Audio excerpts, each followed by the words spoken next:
Good evening, everyone. Ooh, that's loud. Okay. My name is Chanel Elston. I am councilwoman for the City of South Euclid, and I am also a member of Zeta Phi Beta Sorority Incorporated. I want to thank you all for joining us for this evening's Candidates Forum. I'm going to introduce the Vice President of the Greater Cleveland, the Vice President of the National Panhellenic Council of Greater Cleveland, Reverend Vicki Pruitt Sorrells, who's going to give the invocation.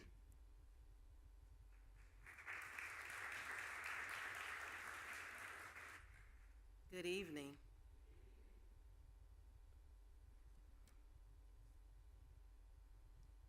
God of our weary years, God of our silent tears, Thou who hast brought us thus far on our way, Thou who hast by thy might led us into the light, keep us forever in the path we pray.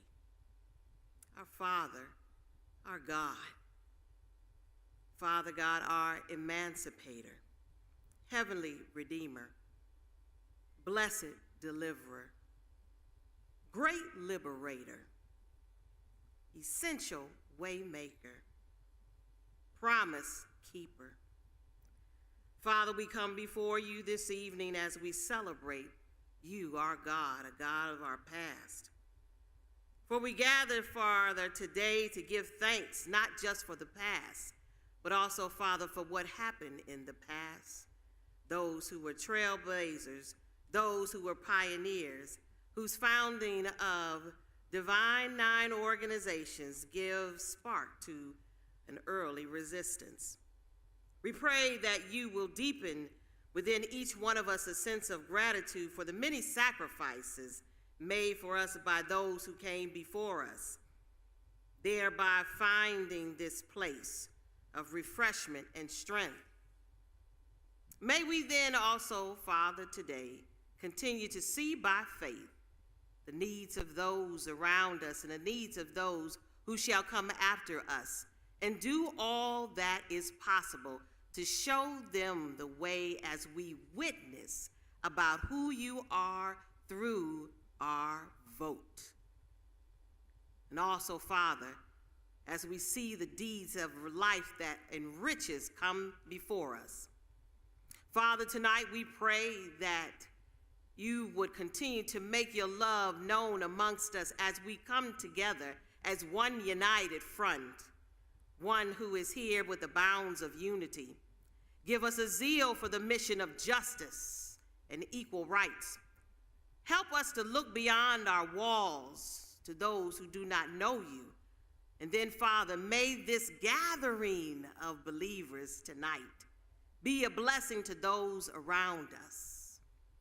May it also, Father, let our presence continue to be a disturbance to those who don't know who you are, and yet those who want to come and look at us so differently as black and brown. Father, tonight, I want to ask this time for all of us just to give one moment of silence for our beloved sister, Amanda Williams, a member of Delta Sigma Theta sorority, who lost her life.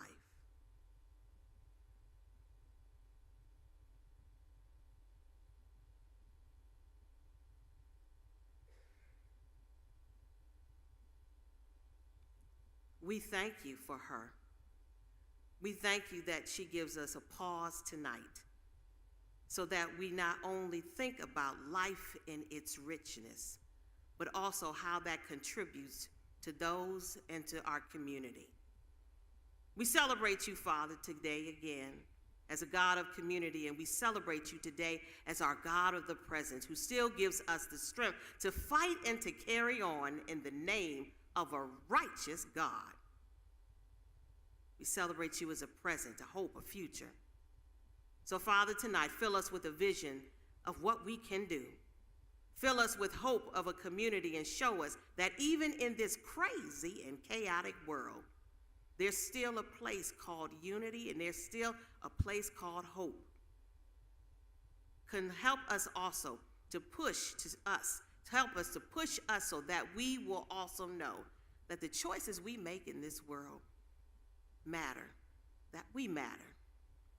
And Lord, I'd like to just lift up to you a prayer that was lifted up to you almost 20 years ago from a Reverend Joseph Lowry, when he said, Lord, in the memory of all the saints who from labors they rest, and in the joy of a new beginning, we ask you to help us work for that day when black will not be asked to get back, when brown can stick around, when yellow will be mellow, and when the red man can get ahead, man, and when all white will embrace what is right, that all those who do justice and love mercy, let the people of God say, amen.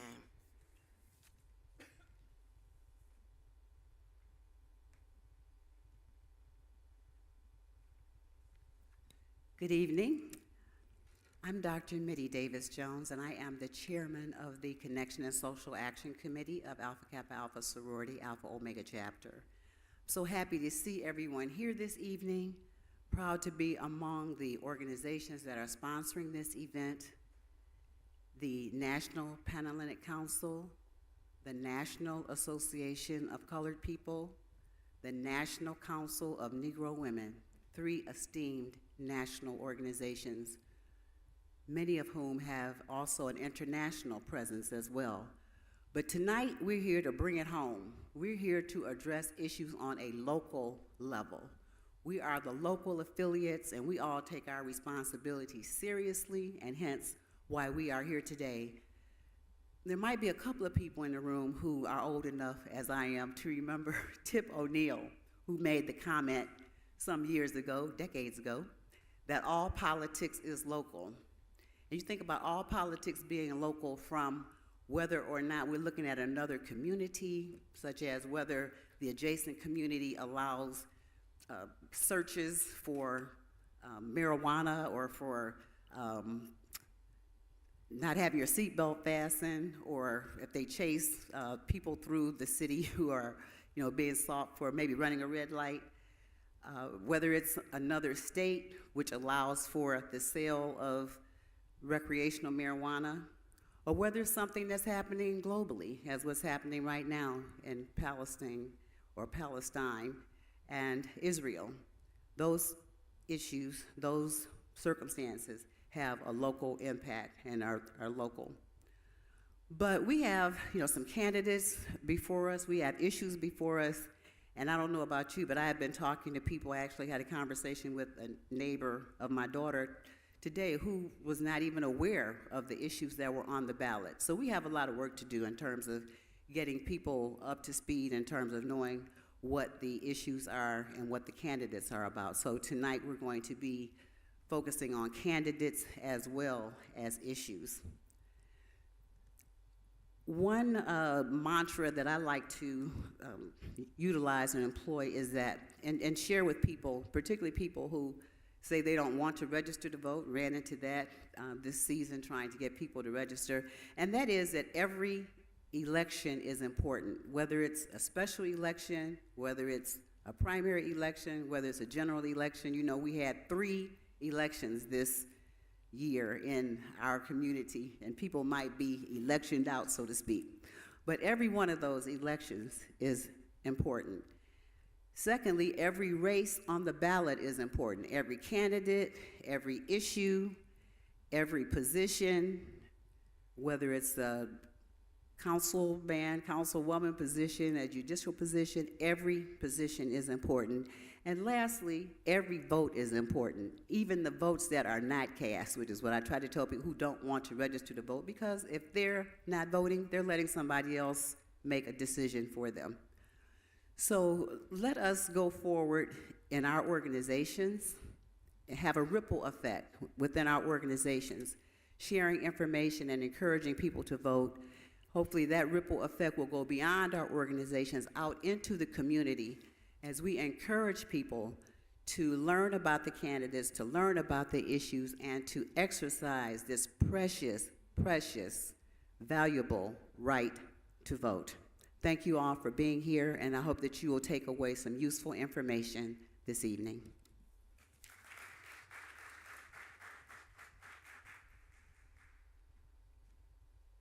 Good evening, everyone.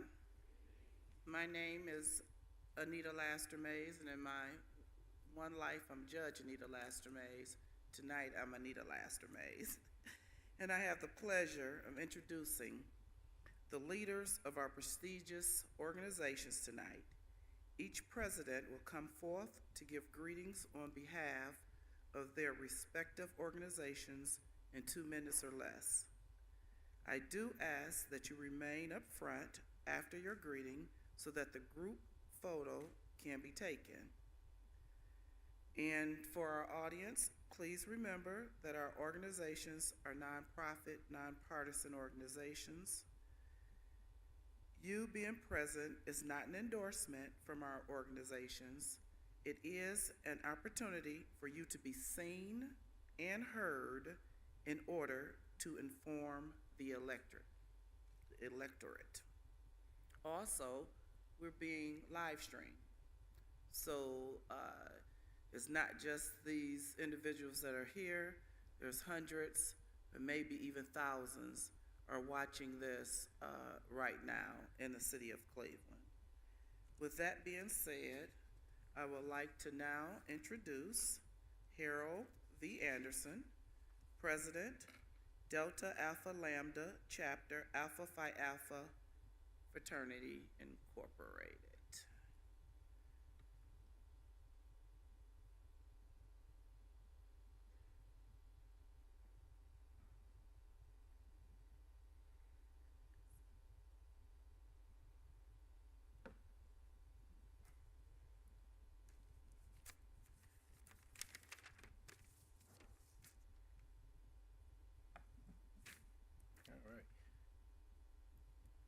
Greetings, members of the D9 candidate panels and other distinguished guests, the men of distinction of Alpha Phi Alpha Fraternity Incorporated.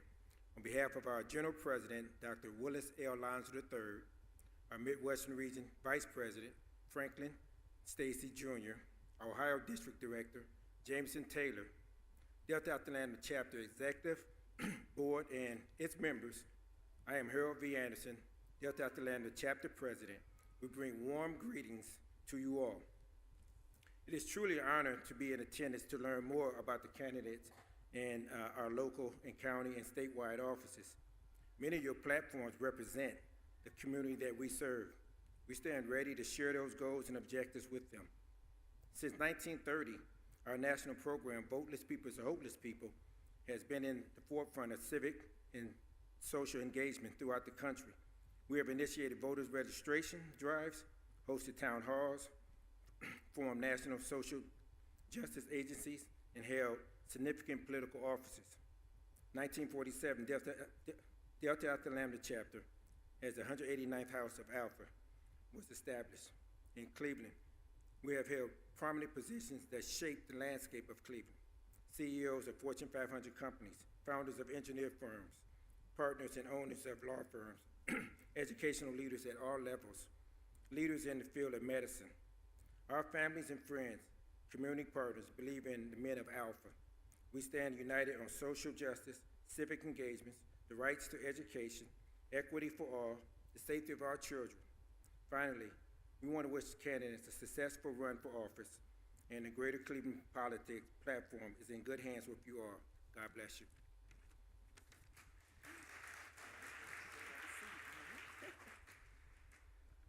Next, I would like to introduce Marsha Morrell Smith, President, Alpha Omega Chapter, Alpha Kappa Alpha Sorority Incorporated.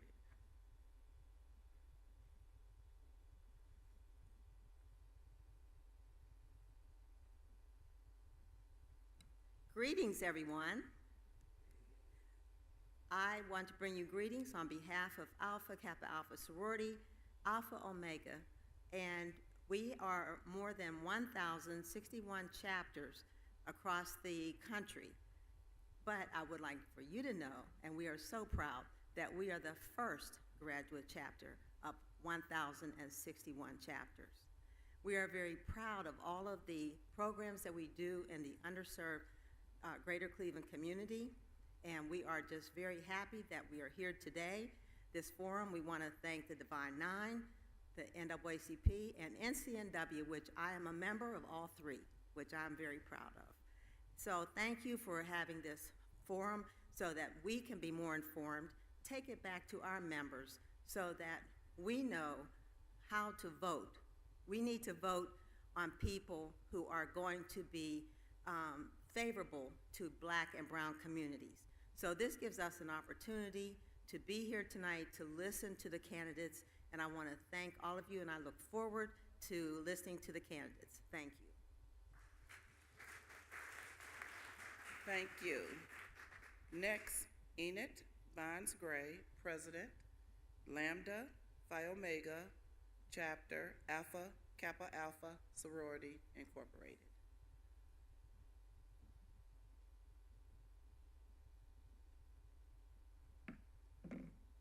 Good evening. My name is Tania Evans Flowers, and I bring you greetings from Alpha Kappa Alpha Sorority Incorporated, Lambda Phi Omega Chapter. And I'm speaking on behalf of our president, Enid Barnes Gray. It is with great honor to be here this evening to support healthy disclosure, which improves the ability to make informed decisions regarding your vote. Alpha Kappa Alpha Sorority Incorporated has a history of lobbying for civil rights since the inception of our organization, and as stated in our purpose, to improve social stature, which includes working for suffrage and working collaboratively with organizations during the civil rights movements for votes. As you listen,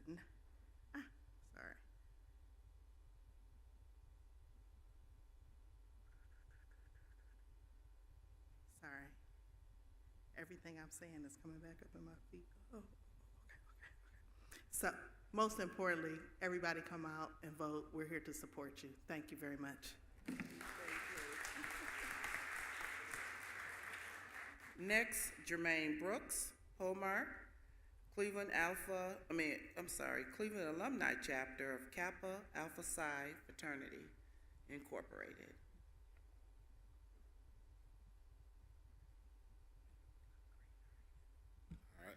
All right. Greetings all.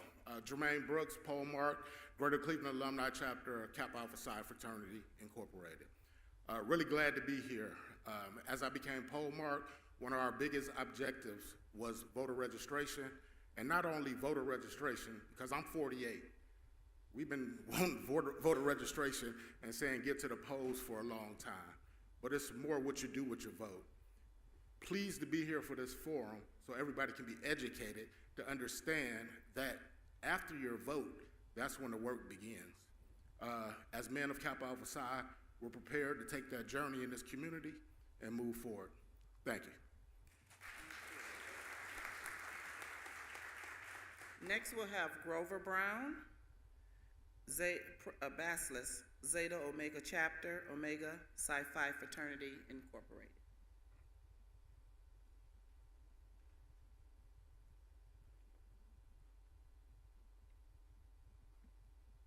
It is an honor and a privilege to bring to you, every one of you, the greetings on behalf of the men of the great Zeta Omega Chapter of Omega Psi Phi Fraternity. I am Basilis Grover Brown. Omega Psi Phi Fraternity was founded on November 17, 1911, by 3 undergrad students and 1 student professor at Howard University in Washington, D.C.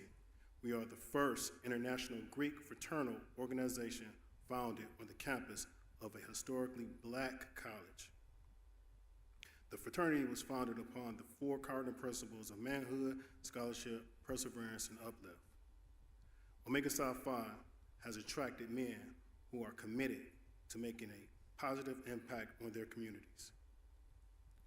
With much enthusiasm, Brother Nathaniel Bowen, a young student, traveled to Northeast Ohio from Morehouse College in Atlanta, Georgia, looking for like-minded men to establish a chapter in this area.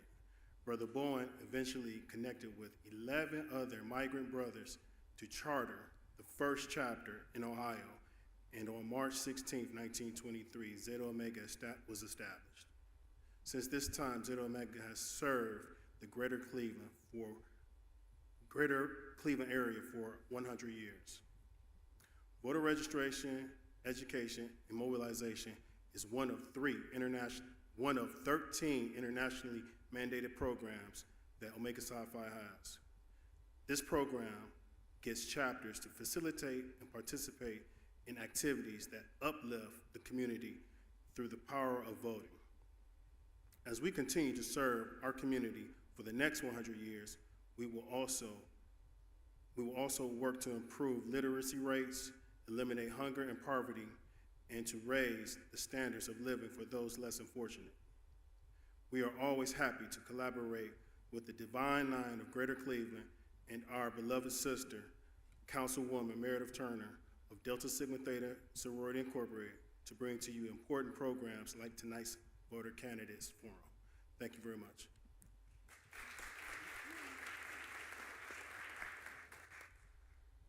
Next, we will have Melanie Frazier, President, Greater Cleveland Alumni Chapter of Delta Sigma Theta Sorority Incorporated.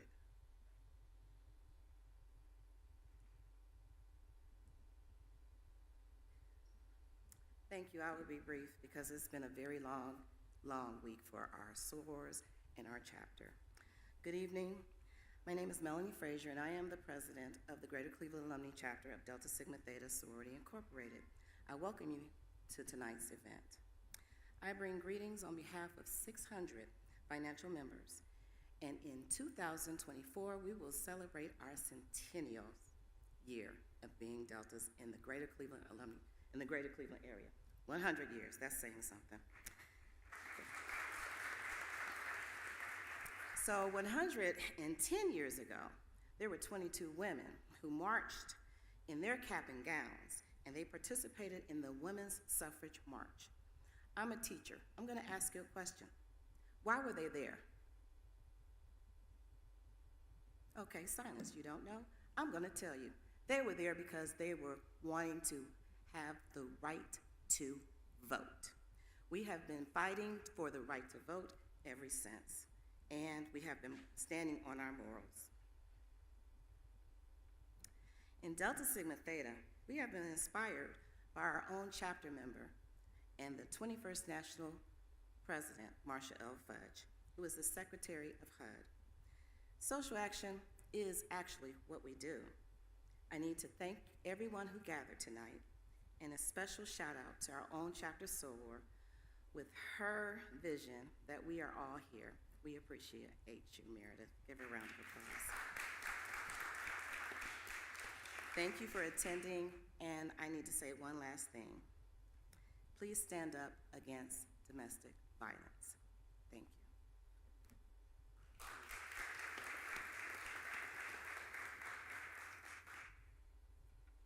Jonathan Wilson, President, Gamma Alpha Sigma Chapter, Phi Beta Sigma Fraternity Incorporated.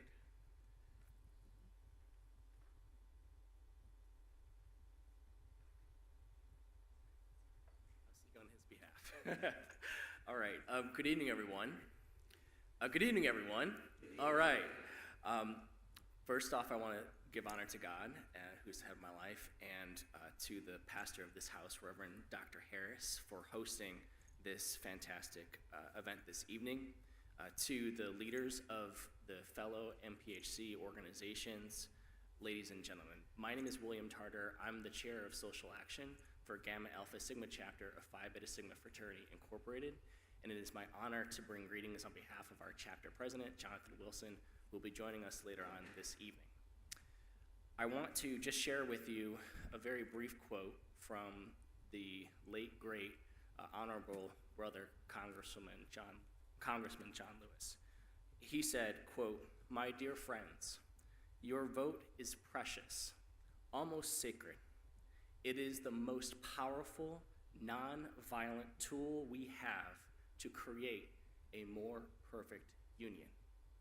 Your presence here this evening is a demonstration of the importance of voter registration, voter education, and civic engagement. And I am grateful and inspired to see everyone here this evening as we learn information, but just as important, we share this information with our communities so that we can make a difference, not just before Election Day, not just on Election Day, but after Election Day as well. So thank you very much, and I look forward to this evening's event.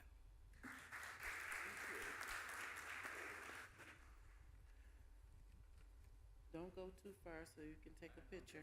Okay. Next, Patricia Jones, Bacillus Nu Theta Zeta Chapter, Zeta Phi Beta Sorority Incorporated.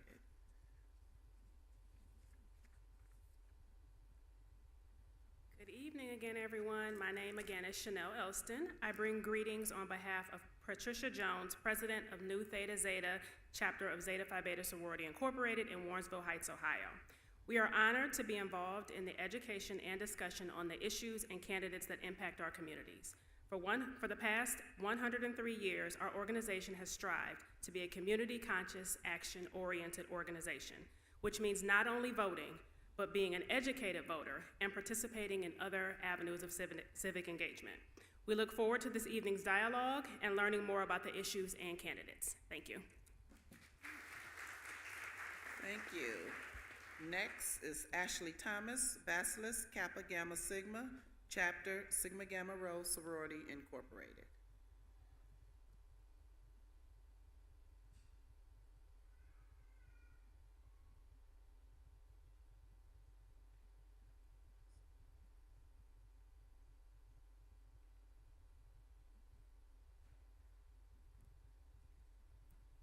Good evening, everyone. I bring you greetings on behalf of Sigma Gamma Rho Sorority Incorporated, Kappa Gamma Sigma Chapter. We would like to thank you all for coming out tonight. As we know, the right to vote is something that is very precious amongst our community. It is something that many of our founding members, family members, and ancestors have fought long and hard for, and we continue that fight even today. So we thank you for taking the time to come out, become informed, and exercise your right to vote. We hope you enjoy this event. Thank you.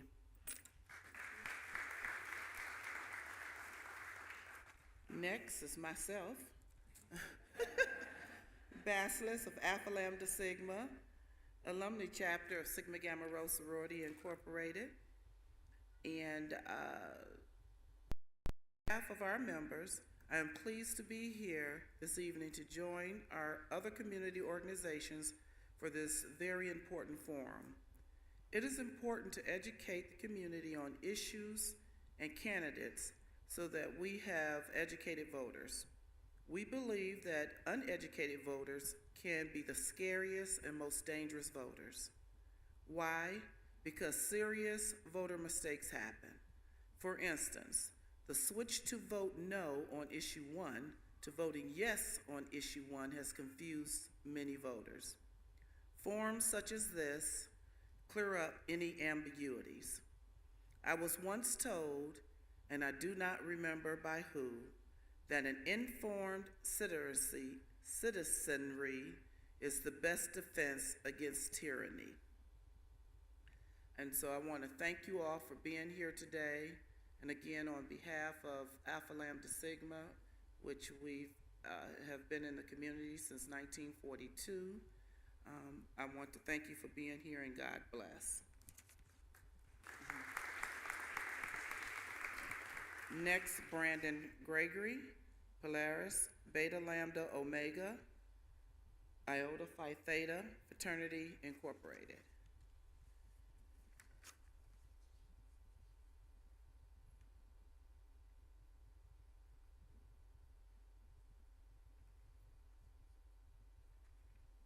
Good evening, everybody. My name is Devin Whitmore. I'm Vice President of Beta Lambda Omega Chapter for Iota Phi Theta Fraternity Incorporated. This year, we are celebrating 60 years of excellence of our fraternity. We just had a gala last Saturday. I'm not sure if any of you attended. It was pretty nice. But as we were founded in the midst of the civil rights era, you know, we all try to just keep the tradition going and inform people about voting and just working together to change the community. Like, one of our mottos is change the narrative. So I feel like with the rest of the other D9 organizations and ourselves, we will be able to help change that together. And thank you for inviting me out, and I will take some of this information back to the chapter because we actually have a meeting tonight. All right, thank you.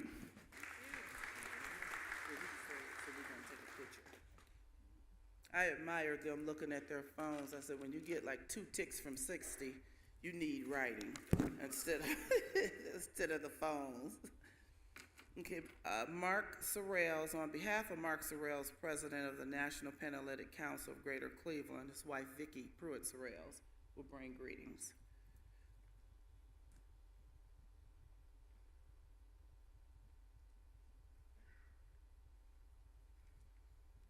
I have a piece of paper too. Good evening. My name is Vicki Pruitt Sorrells, and I stand before you tonight as the first vice president of the National Panhellenic Council of Greater Cleveland.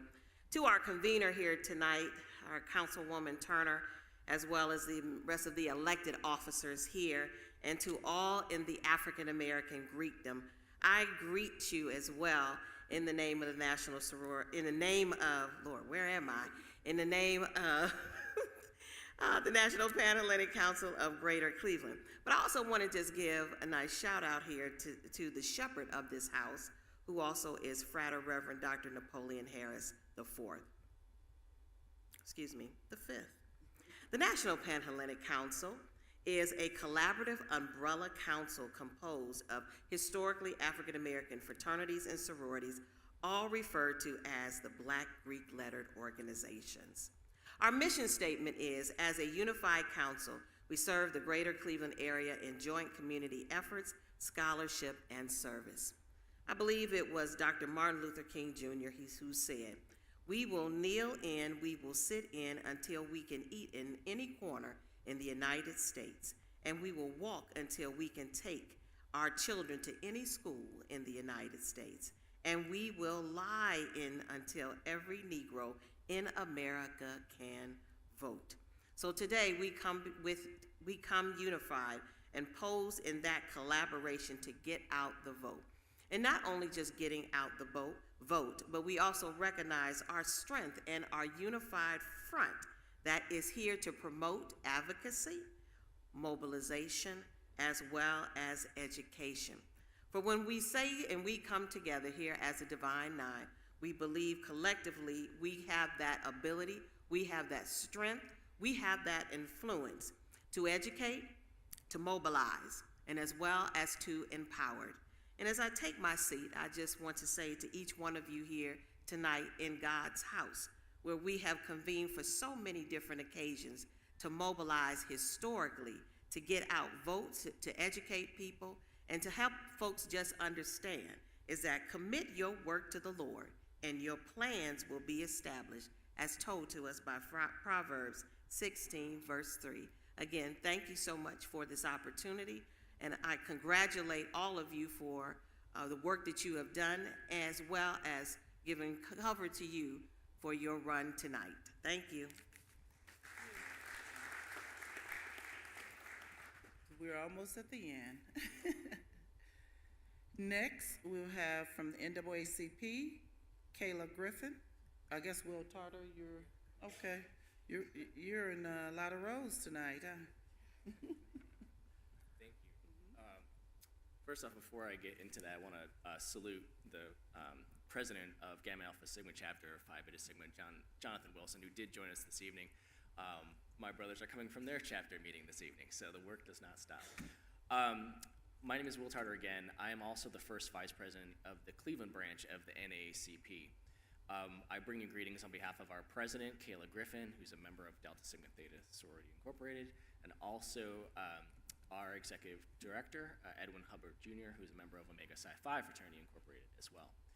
I want to share one more quick quote with you, and this was also from Congressman John Lewis, and he said, "Speak up, speak out, get in the way, get in good trouble, necessary trouble, and help redeem the soul of America." I want to just share that quote with you because the work is not done. We need your help in the NAACP to continue this work. We need your time, your talent, your treasures. The NAACP is doing the work, but we need your help to help make this thing happen. I won't do a show of hands to ask how many people are members of the NAACP in this room, but everyone who is in this room should be a member, and everyone who's watching, I hope you will consider being a member.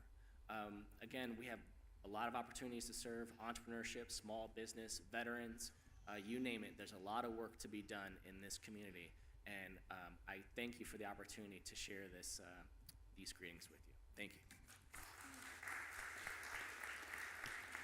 And last but certainly not least, the National Council of Negro Women, Monica McClellan, Cleveland Section President, Annette Leftwich, Western Reserve Section, and Kimberly Jones, the Cleveland Cuyahoga Section. Let me see. And Claudia Nelson is the representative, and Miss Monica will speak. Thank you. Good afternoon. We bring greetings to all on behalf of National Council of Negro Women, Incorporated. We have representation here from all 3 sections in Cleveland, Ohio. President Annette Leftwich, Western Reserve President.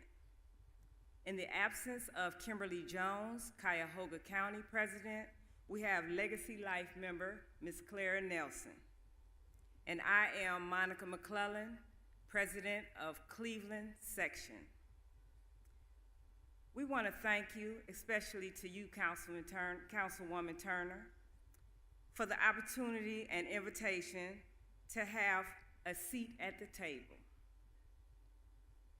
This allows us to educate our members and the community on the policies and the issues. We will move steadfast and continue the great work of our founder, Dr. Mary McLeod Bethune. Thank you.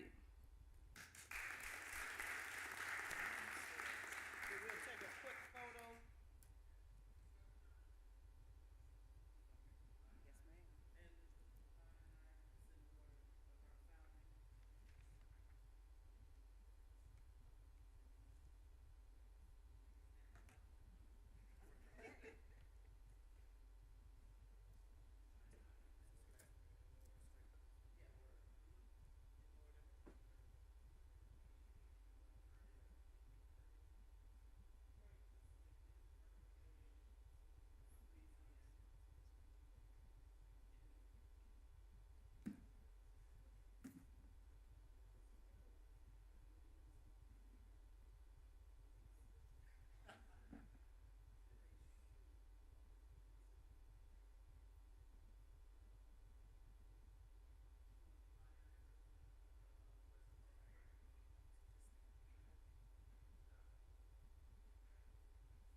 Trying to hold them open. For the issue form, Aaliyah Lawson will be the moderator. And that is the next part regarding, I guess, issue 1 and issue 2.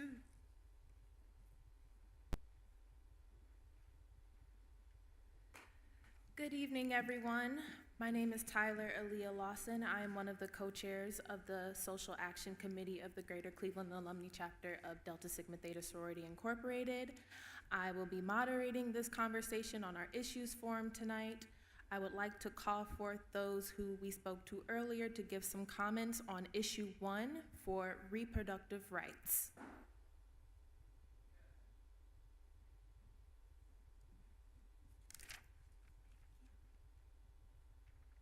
Hi, I'm Lolly McDavid. I am a proud soror of Alpha Kappa Alpha. I'm a golden soror, actually. And I'm married to the most wonderful Kappa man in the world, who was actually the Delta's sweetheart when he was in college. So y'all got good choice, good taste. But this is really serious. Extreme politicians here in Ohio passed one of the most restrictive abortion bans in the country, even preventing doctors from acting on the patient is on the brink of death. Issue 1 is critical to address the intersecting challenges Black Ohioans face to access abortion and pregnancy care. Decisions around pregnancy, including abortion, birth control, and miscarriage care, are personal and private and should be left up to families. But what I really want to leave you with is that abortion bans exacerbate racism in healthcare. Black women are already 2.6 times more likely than white women to die during pregnancy. And states with abortion bans have 62% higher maternal mortality rates than other states. Black women always bear the brunt of abortion bans. And the same will be true in Ohio if we do not pass issue 1. And I want to give a little personal thing. My parents, this was before I was born, they moved to a place in Alabama for my father to be a principal. And right after they got there, a white woman died in a black woman's house. And my mother said she just knew that the Klan was going to march. And nothing was done, nothing was said. And that was because the white doctor would perform the abortions in his office, and he would bring them to the black woman's house to recuperate. And everyone in that community, the white people, they all understood what had happened and what was going on. And so we have to be spokespeople for ourselves. And remember, and some of you probably are old enough to remember, when you could not get a safe and legal abortion. I remember when I was in college, we sat up one night waiting on one of my friends to get back from New York because they were safe and legal in New York at the time. And they had driven to New York, and we all sat up waiting on them to get back safely. And they did. And she was able to finish college and have a great life and has a great son and great grandchildren. But this is about us. So don't let anybody make you believe that it's not about us. It is about us, and it's about black women's health. And I want you all to tell everybody you know to vote yes on issue 1. Thank you.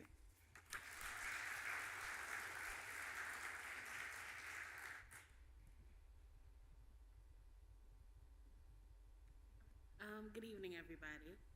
Hi, my name is Alana Bell. I use she, her pronouns. I am the Director of Constituency Organizing for Planned Parenthood Advocates of Ohio, and I'm also one of the many members that make up Ohioans United for Reproductive Rights, OURR, the coalition that is leading the fight for issue 1. I definitely want to second everything that, that Lolly just said.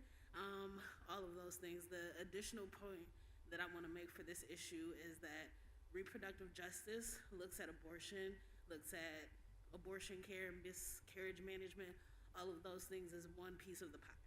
Reproductive justice is a larger framework that incorporates many things. One of those 3 pillars is the right to have a child. So we are also fighting for people to be able to have children. We are fighting for people to be able to carry their children, and we are also fighting for people to be able to parent their children in an environment free from violence. That 3rd pillar, being able to raise your child in a safe environment, is a piece that is missing from a lot of the conversations, and that's the piece that I want to bring in. Reproductive justice sees police brutality as a reproductive issue. If I decide that I cannot have a child because I know my child would be black, and I know my child would be at risk for being harmed by the police, that is a reproductive justice issue. If I know that I live in the Huff neighborhood, which is right around the corner from here, and if I were to have a child, my risk of dying is higher because of where I live. if I were to survive the pregnancy and have a child, my child would be at risk for fetal mortality. Those are reproductive justice issues. So what we want to do is highlight all 3 pillars of reproductive justice. We want to highlight the right to have a child, the right to not have a child if that is what is best for you, and the right to parent your child in a world free from violence. Issue 1 is one of the foundational moments for Black Ohioans, for Ohioans in general, in order to be able to guide our families and our futures in the ways that we see most fit. I'm gonna stop there. Thank you all so much. We are doing a lot of work specifically in Black communities, specifically with Black faith communities, so we can have these ongoing conversations. As a Black woman who works for Planned Parenthood Advocates of Ohio, I am fully aware of the harm that Planned Parenthood has done. I'm also fully aware of the mistrust that the Black community rightfully has in our organization, and also knowing that myself and my coworkers, who are also predominantly people of color, also predominantly women, gender expansive people, who are coming into this with a nuanced situation, we are able, willing, and ready to make a shift for how we interact with the community and how we meet your needs. Issue 1 is a way for us to do that, and we look forward to growing with and for you all.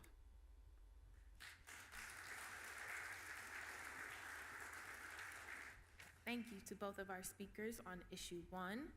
We will move forward to issue 2. If our community speakers on issue 2, the legalization of recreational marijuana, could come forward. Sorry about that, jumping ahead. Did anyone have any questions for our community speakers? Going once. Okay, it seems like y'all got the point. Can I have our community speakers for issue 2, the legalization of recreational marijuana, come forward?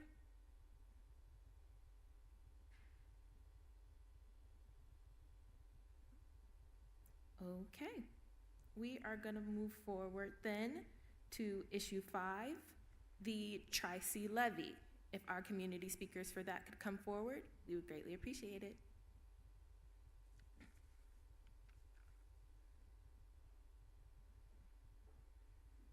Thank you. Good evening, everyone. I'm Dr. Janice Marshall, and I serve as a college-wide vice president at Cuyahoga Community College. I'm here to speak with you very briefly about issue 5, keeping Tri-C where futures begin.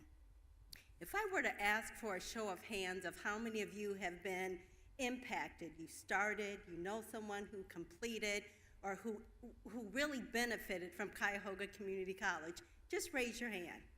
Raise them high. I want you to just look around and see the hands that are being raised. Tri-C this year celebrates its 60th year. And when I think about Tri-C celebrating its 60th year, in September of 1963, I want you to imagine with me 3,000 individuals starting their college career. Today, that is still the historic enrollment of any community college across this country, and there are more than 1,200. Issue 5 allows Tri-C to keep tuition affordable. It allows us to offer high-quality, in-demand workforce and academic programs. Tri-C meets people whether you're 5, whether you're 85. How many of you knew that? I see one hand.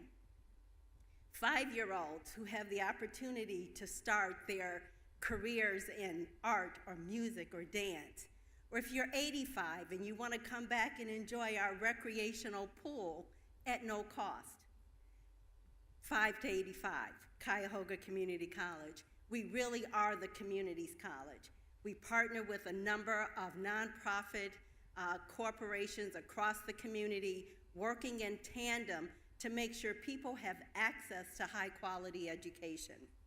90% of Tri-C graduates remain right here in Cuyahoga County. For every $1 of support for Tri-C in Cuyahoga County, we return $11.80 in economic benefit to the community. I want you to know that voting yes on issue 5 makes a difference. Look at your neighbors. Look across the aisles of where you're sitting, and it makes a difference for those individuals. I do want to take this time to thank Pastor Harris. I want to thank our wonderful Councilwoman Meredith Turner. I want to thank the Divine Nine and the National Pan-Hellenic Council, the National Association for Colored People, the National Council of Negro Women, for the opportunity to just speak with you again very briefly about Issue 5. More than 1 million community members have already benefited from this historic community college. I want you to also recognize that we are the leading educator of technical workforce, healthcare, and students preparing to transfer to four-year colleges. The first 2 years are the first 2 years. Whether you start at Tri-C, you go to Cleveland State, you go to Ohio State, or the Ohio State University, your first 2 years are the same. By voting yes on Issue 5, our tuition is the lowest tuition of any college in the state of Ohio. I want you to sit on that for a minute. Without Issue 5 passing, the tuition will jump from $125 to well over $500. And I want you to also recognize that even though we are the lowest tuition in the state, we still offset that cost through scholarships and other economic opportunities. So how many will vote yes on Issue 5? Please raise them high, raise them high. I thank you for the opportunity to speak with you. I'll leave some literature with Councilwoman Turner about Issue 5. And Councilwoman Turner, I have a small gift for you.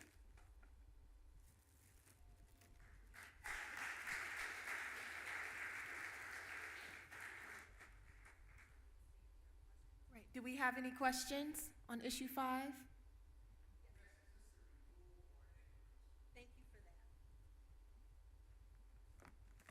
This is an actual renewal of the levy, and it's a 2.1 mil renewal, which will cost an additional $1.17 per month on a property valued at $100,000. Okay, other questions? One more? Again, let me thank you on behalf of our college president, Dr. Michael A. Baston, our Board of Trustee, Helen Forbes Fields, for your support. A vote yes on Issue 5. Thank you.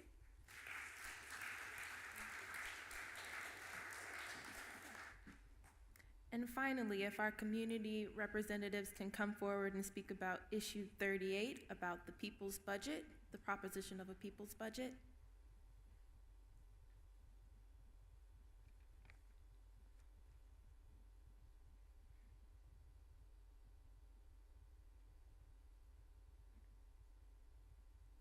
Thank you. Hello, everyone. First, I want to thank County Councilwoman Meredith Turner, as well as Pastor Harris and the church people here, as well as all the sororities for having us here. My name is Dolores Gray, and I am part of Public Budget Cleveland. At one point, it was called the Participatory Budgeting. And what PB Cleveland is about is a grassroots campaign to enable Cleveland residents to have real power to make real decisions about 2% of the city annual's budget and how it gets spent in the neighborhoods. We are residents, organizers, educators, and grassroots leaders. We collected over 10,000 signatures back in the late summer. We really only needed a little bit over 64 to put this charter amendment on the ballot for November. And what the People Budget Charter Amendment would set aside is 2%, again, of the city's budget for residents to decide directly how to spend on projects. How the residents will propose for themselves. A people budget in Cleveland takes democracy beyond elections. It is a new piece of civic infrastructure that harnesses the collective wisdom of Cleveland residents who are experts in their neighborhood and who need to be at the table when decisions are made. And so what we're basically doing is looking to pass yes on 38 to make sure people have a voice in what they want in their communities. If someone wants to do some type of project to enhance their neighborhood, their schools, their churches, even their homes, wherever, their streets, they will put in a proposal to get that voted on by the residents. We also included young folks in this project as well, because young people need to learn about civic engagement, they need to know about government and just basically how the city operates. And so basically what we're doing with them is giving them a voice as well to be able to vote on projects that they would like in their community, in their schools, or anything that's going to enhance their education. When we started this project, it was back like in 2021, and that was really a group of residents that got together to encourage the city of Cleveland to use transparency and how they make decisions based on that $512 million of ARPA funding the city received from the federal government. And with that said, the fast forward, we decided because of the fact that we weren't getting what we wanted to help our community, we decided to take it into our own hands and to form a coalition and have a steering committee as well to make sure that people's voices are heard. So with that said, we are looking to make sure that people are voting, because that's one of the main things as well, because civic engagement is very serious that we need more of here in Cleveland. We need to make sure that people are registered to vote. And I do believe, and one of the reasons why I joined is because I am a community leader and I'm out there speaking about civic engagement and making sure people are registered to vote. And with Cleveland having a low voter turnout, I truly believe if PB Cleveland becomes, yes on 38 in November the 7th, I do believe that that will open doors for people who normally don't vote to want to know what's going on in their community and want to find out more and get involved. It's about being involved and doing the right thing for our neighbors, for our people, for our youth. And that's the reason why we are here today. And, I think about what happened a couple of, this past week, I think a couple of days ago, we were, was going to be shut down by the Senate, a Senate bill that was proposed. It was from the state, and they're getting involved in local politics, which which is not, they should not do. But luckily the House representative, they shut it down, and so we are moving forward to get people to understand that this is important for everyone in Cleveland to understand that we need to have transparency and accountability and know exactly how we need to proceed to build our city up, help our young people to grow stronger and know more about what's happening in their community. And that's it. And so vote yes on issue 38, November the 7th. Thank you.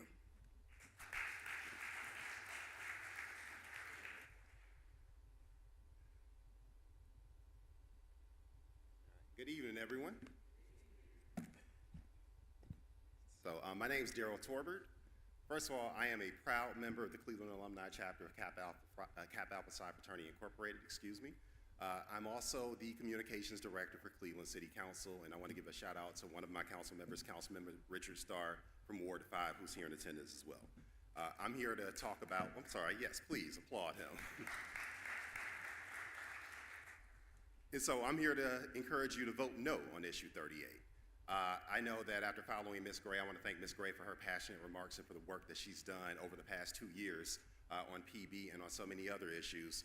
But Cleveland City Council's issue with this, Mayor Bibb's issue with this, the issues that many of our local unions have with issue 38, participatory budgeting, is in the details. Ladies and gentlemen, we don't have a lot of details on what this organization or what these leaders want to do with the $14 million or the 2% of the budget that they're asking for from Cleveland City Council. Don't get me wrong. Don't get the council members wrong. They are all in favor of public participation, civic engagement, but we're talking about a $14 million cut to the city's budget that, ladies and gentlemen, we quite frankly can't afford at this time. We're currently at a place where we are more than 240 police officers short in the city of Cleveland. We see crime is on the rise every day. We're seeing murders going up, carjackings going up, and it's something, quite frankly, that is unacceptable.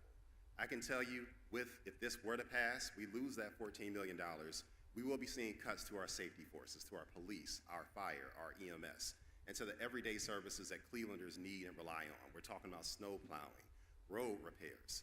This $14 million is more than the entire budget that the city allocates for the Department of Aging, for the Department of Building and Housing. These are real issues and real problems that Cleveland is looking for city council and for the mayor and for the government to deliver on an everyday basis, And if we miss $14 million or we lose out on $14 million, we will see significant cuts. And I can tell you, those are not threats that are coming from the city. This is actually reality. The majority of our funding, the majority of our spending is in personnel. And with a $14 million cut, that means that money will have to come from those folks who we're relying on every day to provide that safety and the services that we need for a thriving Cleveland. Another issue that our council members have with this issue is in the accountability. Look, we're talking about appointing an 11-member board should issue 38 pass. And this 11-member board will not be accountable to anyone with any decisions that they make. I think that we can trust people in most cases to make the right decisions, and I'm not saying that these people, if they are elected, will make the wrong decision, but when we don't have any accountability, there's really nothing to keep them within those train tracks, within those guardrails. Our council members, you can disagree with them, agree with them. I know that being the director of communications, I quite frequently see people yelling at them. I quite frequently see people happy with them at the same time.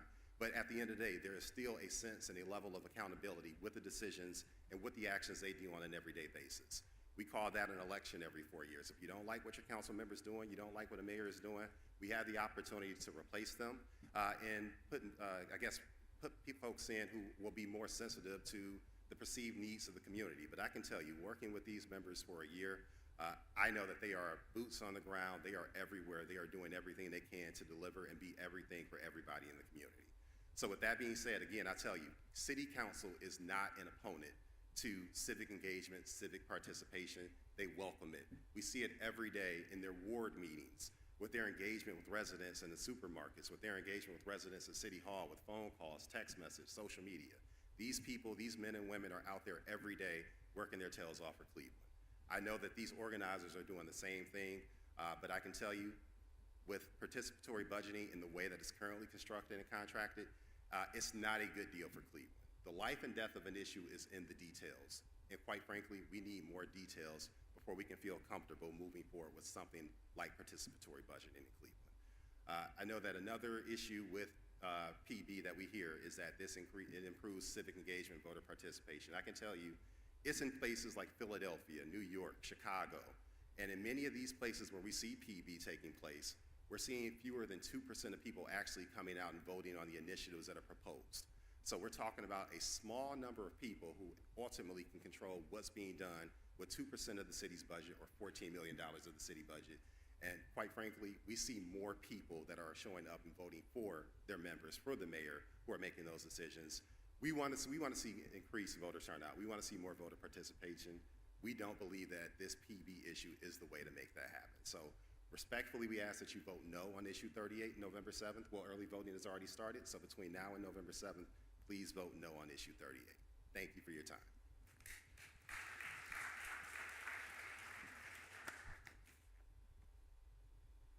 Did we have any questions of either of our speakers? See right here.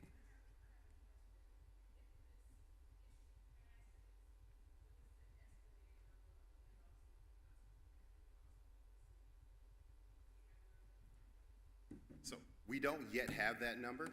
That is something that the finance director in the mayor's office, ultimately he will be the person working with the other members of the cabinet and in consultation with city council. They'll make those decisions and announce those decisions if and when issue 38 were to pass. So I wish I had an answer for you now, but it's not something that's been discussed, at least internally with members of city council. Yes, sir.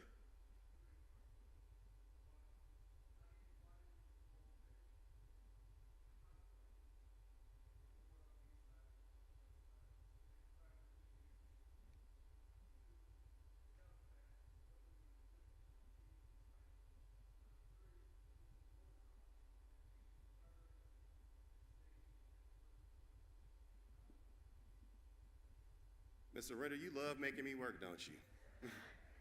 So what was the first question again? I'm sorry.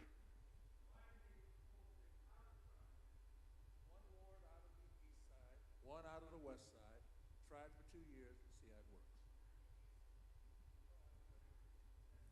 Oh, no, Ms. Gray, I'd love for you to answer it as well. Would you mind coming up so everyone can hear you on the mic?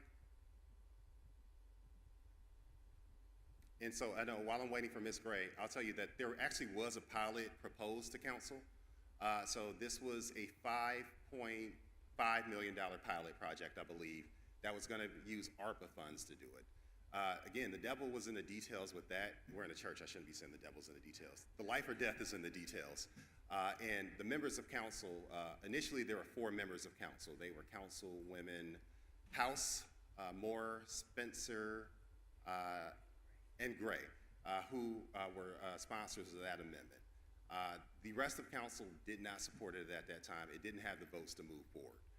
At that time, council did want to get more feedback, have more details, have more conversations with the committee to try to come up with a compromise, something that could happen. But ultimately, we ended up at a place where the committee, and I don't want to speak too much for Ms. Gray, but I know the committee decided to take matters into their own hands and went out to get signatures to put it on the ballot in November. Well, when the 5% was rejected, we did reach out to council, and they did not want to participate or negotiate. So that's when we took matters into our own hands. Even after we received our signatures and got our ballot and everything, we also tried to again negotiate for 5%, and it was rejected.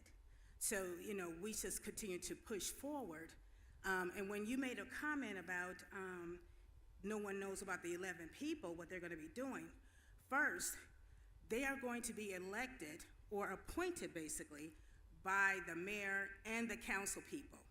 We don't have any, this steering committee that I'm part of, we will not have any control over that because it goes to the council as well as the mayor. They will have control over appointing those people that's going to be on the steering committee and to work on this project. Any other questions? Excuse me, if I can get behind you, Ms. Gray. Thank you. I think it's disingenuous to say that council was not willing to negotiate on this. I have to correct the record with that. Council negotiated with the members of this committee up until the final deadline when this had to be placed on the ballot for council to decide if it was going to go to the Board of Elections. Ultimately, there was a request for council to change the city charter, which is a very significant change. And we don't make changes to our charter without much discussion, debate, and we had to take this serious. It would have been irresponsible for council to really move forward with putting this in the charter without giving it the time and attention that it needed. And Mr. Ritter, you asked another question. The stipend. I think Councilman Starr might be better able to answer this, but to my knowledge, I believe that the members of the committee each receive $9,000 annually, with the leader receiving $150,000, up to $150,000. Us? I'm sorry, I'm responding to the question out there. But that's not correct. Based on everything from PB and this amendment, I've studied it for the last 3 to 4 months. And one of the things I want to ask people to understand is there's nothing but a discrimination against age. If you're over the age of 30, you cannot be a part of the process of PB. If you're asking people that's young as 13 years old to be a part of this $14 million budget and decided on what to do, just think about the 13-year-olds that you know. What are they going to do? If you're over the age of 30 like myself, you're not able to participate. So what do they call participatory budgeting?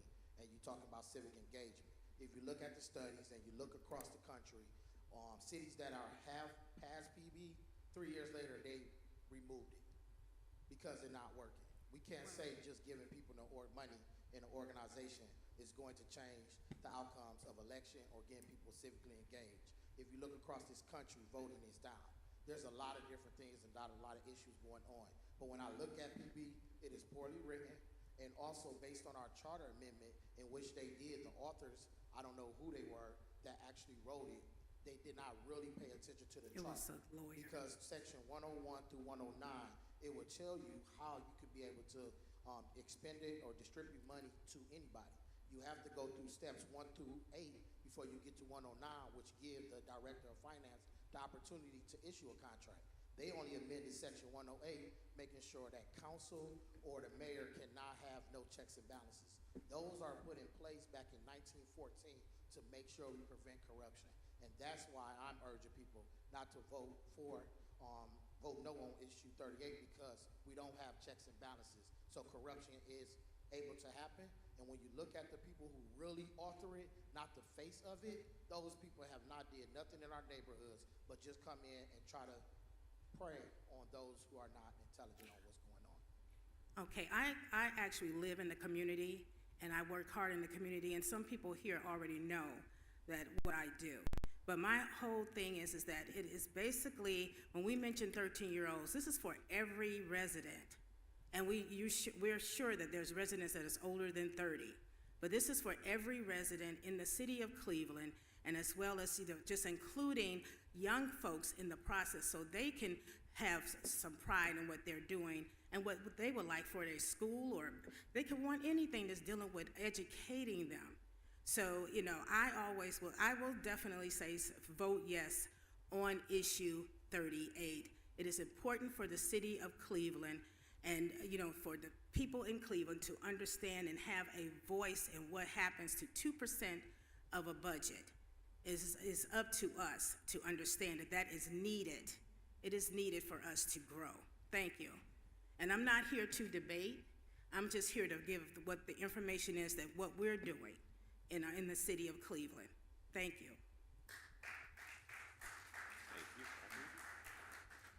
Can we give a round of applause to all of our community speakers tonight?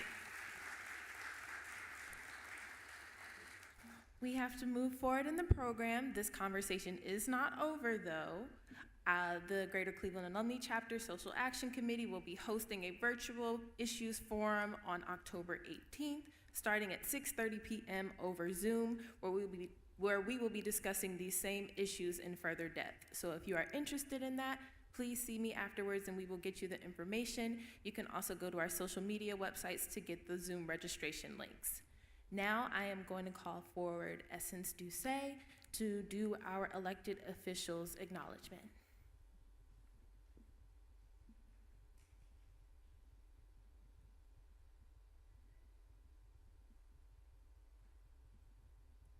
Good evening, everyone. My name is Essence Doucet. I am the second Vice President and Social Justice Chair for the National Council of Negro Women Cleveland Section, and it is an honor to be here this evening with you. At this time, we ask that all elected officials please make your way up to the front so that you may give your greetings.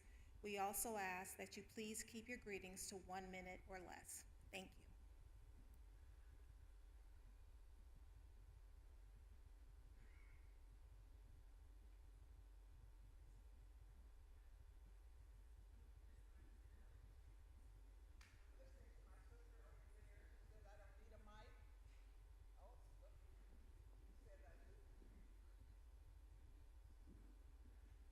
Good, sir? He's my family member. It's okay. I am Judge Sheila Turner McCall. I currently sit on the Cleveland Municipal Court. I'm serving my first term. I'm up for re-election in November. I am the endorsed Democrat in my race, the only endorsed Democrat in my race. Over the past 5.5 years, I've served my court by handling one of the 4 domestic violence dockets, which is very important, as we know. We lost a great young lady this week. I got a call myself that day about it, and it saddened me to no end. I can tell you it's a very difficult docket to handle because you don't know what happened at the time. You have to make a decision that day about the safety of not only the victim, but his or her family members and the community around them, and I take that very seriously. I began my career as a social worker. Let me start by saying I was born and raised in the city of Cleveland. I didn't move here to run. I was born and raised in the city of Cleveland.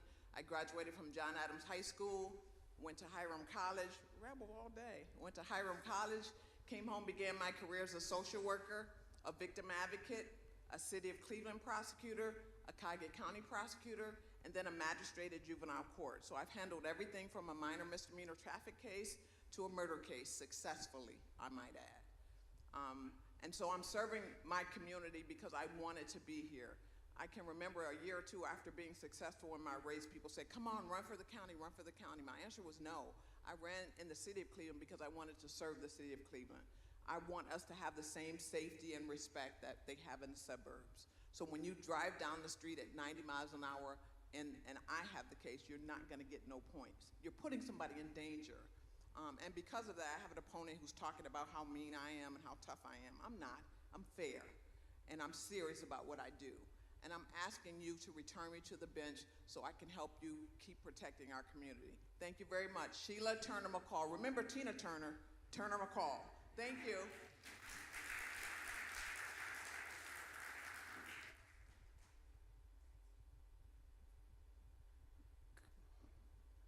Good evening, everyone. My name is Ifeolu Claytor. I serve on City Council in the City of Shaker Heights. I am not on the ballot this year. I run again in 2 years. But I want to bring you greetings. I'm also former Community and Social Action Chair for the Cleveland, Ohio Alumni Chapter of Kappa Alpha Psi, as well as the MTA Chair, the Membership Training Academy Chair currently for Cleveland, Ohio Alumni Chapter. Thank you so much. Get out and vote.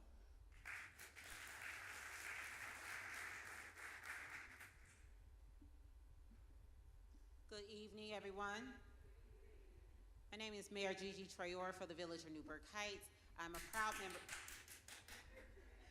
That's my reverend over there. I'm a proud member of Antioch Baptist Church. I'm also a proud member of Alpha, Kappa Alpha Sorority Incorporated.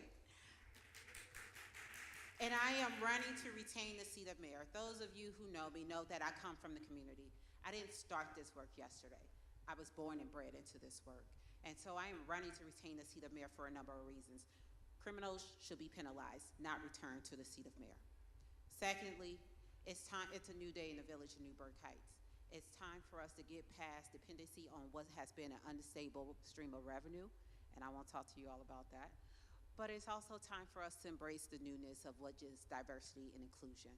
We have grown from, when I moved into the community, from a 91% white community, it has grown from there to include 78% white, 21% African American, and moving on and growing. One of the things that I've been able to do since my tenure as mayor is to bring in $700,000 in grant revenue funding. Those are funds that is different from just depending on one stream of revenue. Being to engage and serve all our residents and bringing in diverse folks to serve on our boards, commissions, and steering committees. Those are things that we're doing now. And so as you work throughout the county, and we all know we work together in some form or way. We have to have collaborative partnerships. Not talking about political enemies and things like that, which is what my opponents are doing. I had three opponents total. 2 dropped out. One of those people endorsed me. He said that it was his civic duty to make sure that the right person wins this seat, and he believed that is me. And so just a little back history, I became the first, and my sorors know a little bit about being first because we've done it before, right? Stop that, my Delta. I love you too. And so those are the things. And so we've set history a number of times. And again, I'm running to retain a seat because I believe in the Village of Newburgh Heights. And I'm the right person for the right time to continue to do this work. And so if you know anybody in the Village of Newburgh Heights, make sure that they vote on or before November 7th for Mayor Gigi Traore to retain the seat of mayor. Thank you.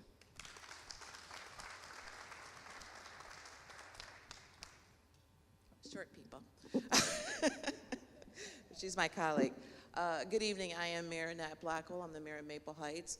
I'm running for my 3rd term. And I am running for my 3rd term because I get to be mayor this 3rd term.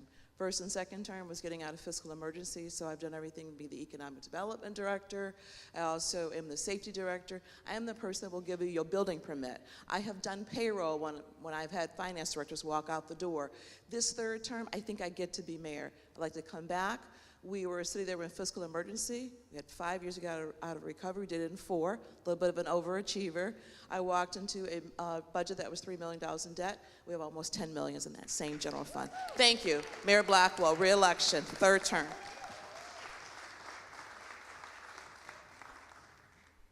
Good evening, everyone. Good evening. I know it's late, but let's be present. Buenas noches. I am Judge Jasmine Torres Lugo, and as you can tell, I am the first Hispanic female judge elected in the history of Northeast Ohio. Thank you for your vote and the honor to serve you. I am up for re-election November 7th. I do have an opponent, but I can tell you about me. I am a judge that while being a judge, I will not commit domestic violence. Actually, I am one of 4 judges that were assigned to the domestic violence, the dedicated docket was as Judge McCall. And I take it seriously. We are there to be firm when necessary. That doesn't mean we're bad judges. We are balanced. I am a judge that I want people to come to my courtroom and feel they are welcome, that they are heard, that I listen to them as human beings, that I respect them. I give them an opportunity. But if you're not ready to move forward with your life, sometimes 16 or 16 days in jail will wake you up and you say, that's not where I want to go. I want to go the other direction. And that's what I want. Wake them up. This is the first court that people come to. I can tell you, I'm there to serve you. I talk to them, and that's exactly what I say. I'm there to serve you, but I cannot serve you if you don't tell me how. So you need to talk to the probation department. You need to open up your heart and let us to serve you. I'm there to serve you. Please permit me, allow me to continue to serve you 6 more years, November 7th. Jasmine Torres Lugo. Just a minute. I know my last name is very long, it's confusing. So I was told by a friend, Lugo. You go with Lugo. So if you see a you go with Lugo.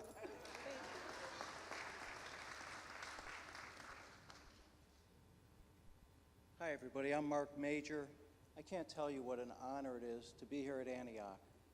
When I think about the historic people and the impact they've had on both law, medicine, business, and in civic affairs, the folks that have talked at Antioch, I am just so humbled to be here. I truly am. I'm your judge in the Cleveland Municipal Court, and I want to talk to you about 2 very brief things because I only have a minute. I want to talk to you about caring, and I want to talk to you about competence. When people come into my courtroom, and I want you to come down and see me, courtroom 12B, please come down and see me. It's open to the public. When you come in, what you will see is people are treated with a great deal of respect. Everybody is referred to as sir or ma'am. We have a presumption of innocence in a courtroom, and I respect that with people. When we go to disposition with their case, I treat everybody as individuals. People have different issues when they come into court, and we need to accept that and tailor our process in terms of helping them to address their very same issues. My goal with every case is when someone leaves that courtroom, the community is safer, and that person leaves my courtroom with the services and assistance they need so they can be back being productive in the community and being productive for their family. That's my goal when I see people in my court. Now, in terms of competence, I want you to know I'm very proud of this. I'm not bragging. We're in a house of God. It's not me. It's all through the power of God. But having said that, for the past 2 years as a judge, both as a common pleas judge and also a City of Cleveland judge, I've received all excellence from the 5 bar associations here in town. I'm very proud of that. One of those bar associations is the Norman S. Minor Bar, Bar of Professional Black Lawyers.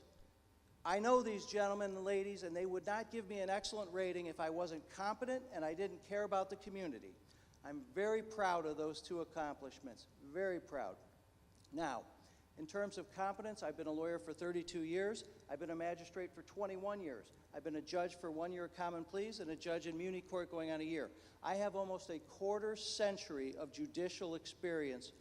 I understand the law deeply, and in addition to me understanding the law deeply, I have a deep desire to serve the community, making the legal system work better for people. And I'd like to sit down throughout the evening. Maybe we could talk about some of the initiatives I've done to bring justice to this system. Again, Mark Major, and I can't tell you how honored I am to be here. Thank you.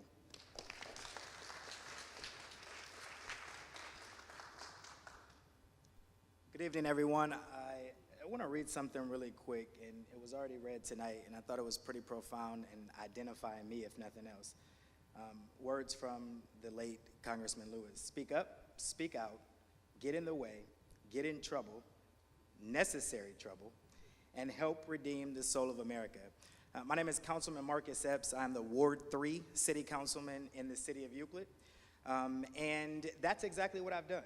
In 2006, I first walked into council chambers in the city of Euclid, and I listened for a couple of years before I ever went to the mic and began to speak. I wanted to learn the process, and most importantly, because I understand people at the forefront of all this, I wanted to learn the people. I did just that, and I realized come 2015, after serving on plenty of committees and boards in the city of Euclid, excuse me, that Euclid needed a new mayor.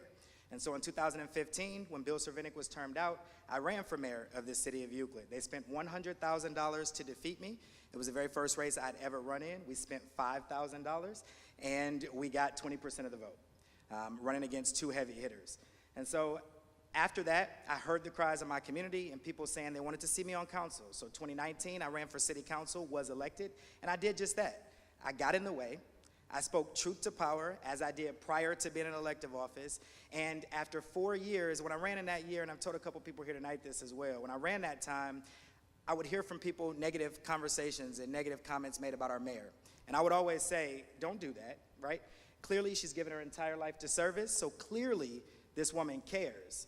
But the reality is, after being in office for 4 years, serving alongside her, I understand that our leadership in Euclid does not care to get it.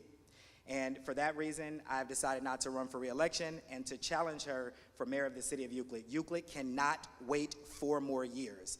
I am proud to be a 4th generation in a predominantly black suburb, and as I see myself getting the time, I'm proud to be a 4th generation Euclid resident, and I'm proud that my kids are Euclid students today as a graduate of Euclid High School, and we need leadership that represents Euclid, leadership that understands the people of Euclid, but also understand the Euclid of yesterday. We need to restore community principles and values in a community that once was respected. And we can do that, and that community deserves that, even though our population now is predominantly African American. I am the author of the body camera legislation. I have stopped countless pieces of legislation that have been brought forth to do harm to our people within that community. And I am asking you all, because I know a lot of you may not live in Euclid, but everyone in here knows someone who does. In the city of Euclid this year, we have a dog in the fight. That's why you see me all over every news channel and everywhere as they try to tear down the candidate who is fighting for regular folks. So I ask you, please, tell your friends, tell your family members to vote Marcus Epps for mayor of the city of Euclid. Thank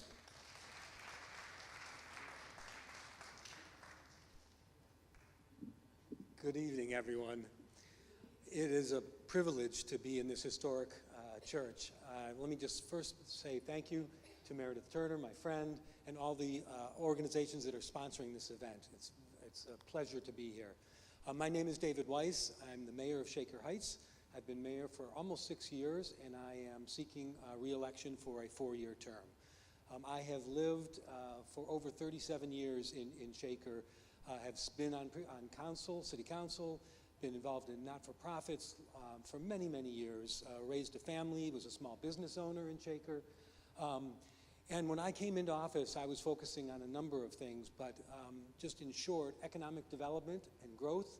We've had incredible growth, development, as well as job creation, 70 new companies over the last several years. We are about ready to break ground on the Lee Road Corridor project, if you're familiar with that, where we're going to revitalize the Lee Road Corridor from Shaker all the way into Cleveland. We're working closely with Mayor Bibb.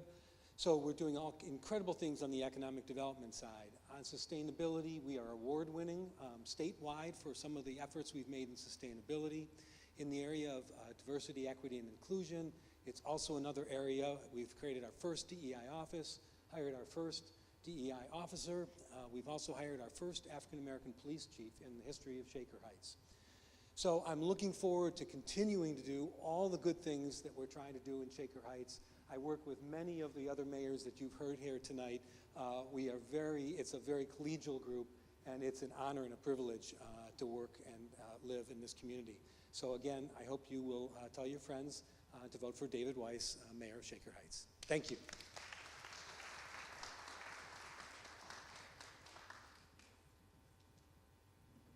Hello, I'm Anita Laster Mays. I'm the presiding and administrative judge for the Ohio 8th District Court of Appeals.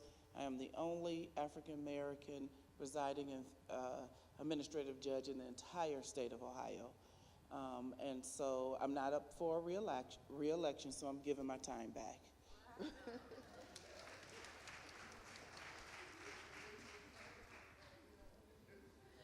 Hi, good evening. I'm Monica Wilson, Parma City Council member, Ward 1. I was appointed in February and became the first Black person to be on the council of Parma. Thank you, thank you. I won my primary against a majority male in May with about 79% of the vote. I am a chemical engineer by training with a manufacturing background, and my ward has General Motors along with other industrial businesses. And so the focus is to get even more industrial businesses because my ward accounts for over half of the operating budget in the city. And I'm working right now with the mayor to get a new industrial business right now in the city, and that's pretty exciting, and I plan to do more. So remember me, Monica Wilson, November 7th. Thank you.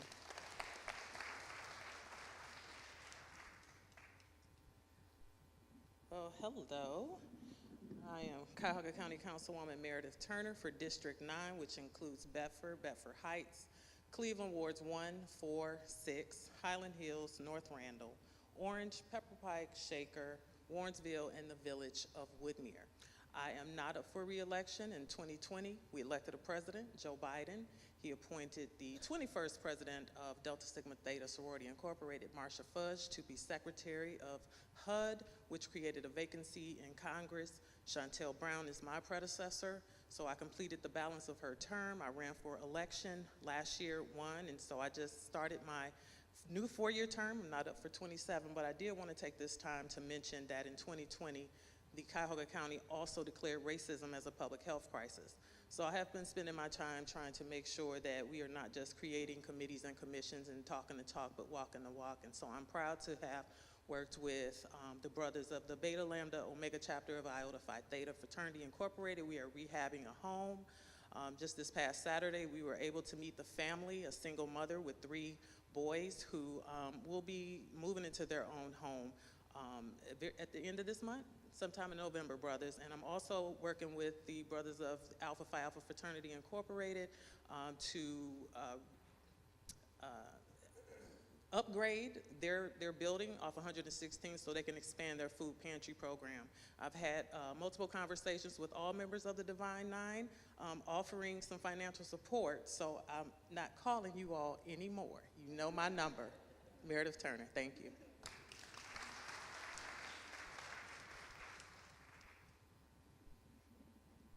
My name is Earl Turner, and I think most of you know me, and let me just say, before I get started, so don't put me on the clock yet, I am so happy to work with the judges that we have in Cleveland Municipal Court.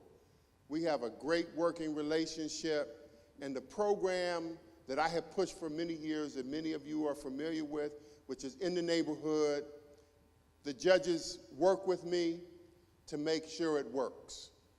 And we're changing a lot of people's lives, and these judges, they don't get credit for it. They don't get credit for it, but they're changing a lot of people's lives. I see Jeff in the back. I see Sydney Sappho, yes, in the back. And they're the endorsed candidates, and the party chairman told me to say that. But I'm not going to talk too long tonight. I'm just going to say some people, they say, oh, you've been doing this a long time. And I have been doing it a long time. And I still enjoy it like this was my first term. Because my purpose is to help people and change people's lives. And I try to do that every single day that I'm in the clerk of court's office. And I am on the ballot in November. And I ask that all of you go tell your uncles, your aunts, your nieces, your nephews, your cousins, because just in closing, there's a lot of African Americans here today. And I want to say this in closing. How about that, Pastor? In closing. They say that you're not going to vote. All the statistics that are coming out now say that you're not going to vote. So that means candidates that are in here that you want to support, if you don't get people out in our community to go vote, then they could lose. We could lose. So it's important that you all carry, if there's any message you can carry out of here today, is that the black community has to start voting.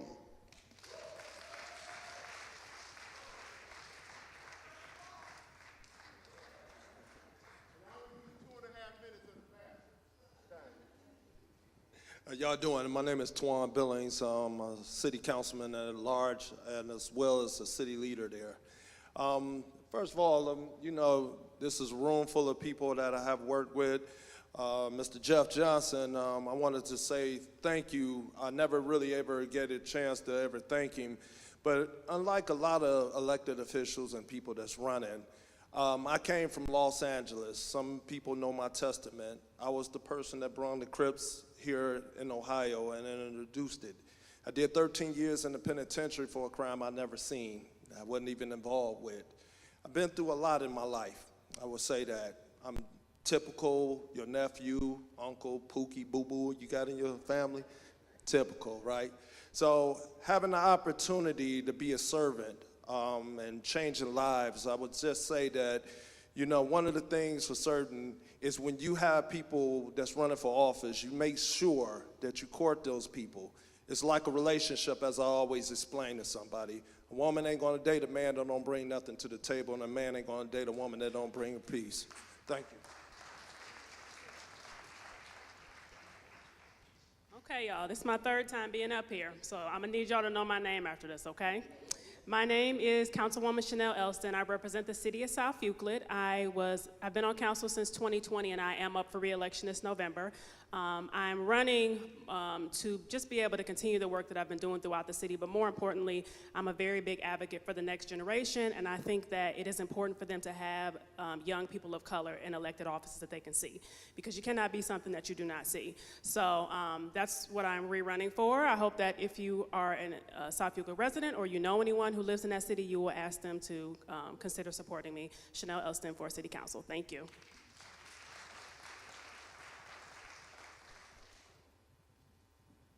Greetings, everyone. My name is Lillian Moore. I'm a little off balance here. I am from the quaint little community of Highland Hills, which is home to Tri-C East. And I'm sure you all know that. We're nestled between 271 and 480. I'm running for mayor. This is my second bid to run for mayor. I had been on council for 12 years. Our original mayor passed away. By default, our council president became the mayor, and he won the election. But I've been approached by several members of my community. They want a community where you reach out to the people, not run by a dictatorship, that they're able to talk to you, that they're able to communicate with you, have bright ideas. I'd like to use our college and students in our architectural and administrative design to come to my community, look at my community, tell me, what would you do? Let's think outside of the box. I am a very open person. I am a passionate person. I've been there 40 years. I'm a mom. I'm a foster mom. I've fostered 25 children in the last 13 years, so I am the compassionate one. I'm fiscally sound. I'm good for my village, and here I am. Vote Lillian Moore, Highland Hills. Thank you.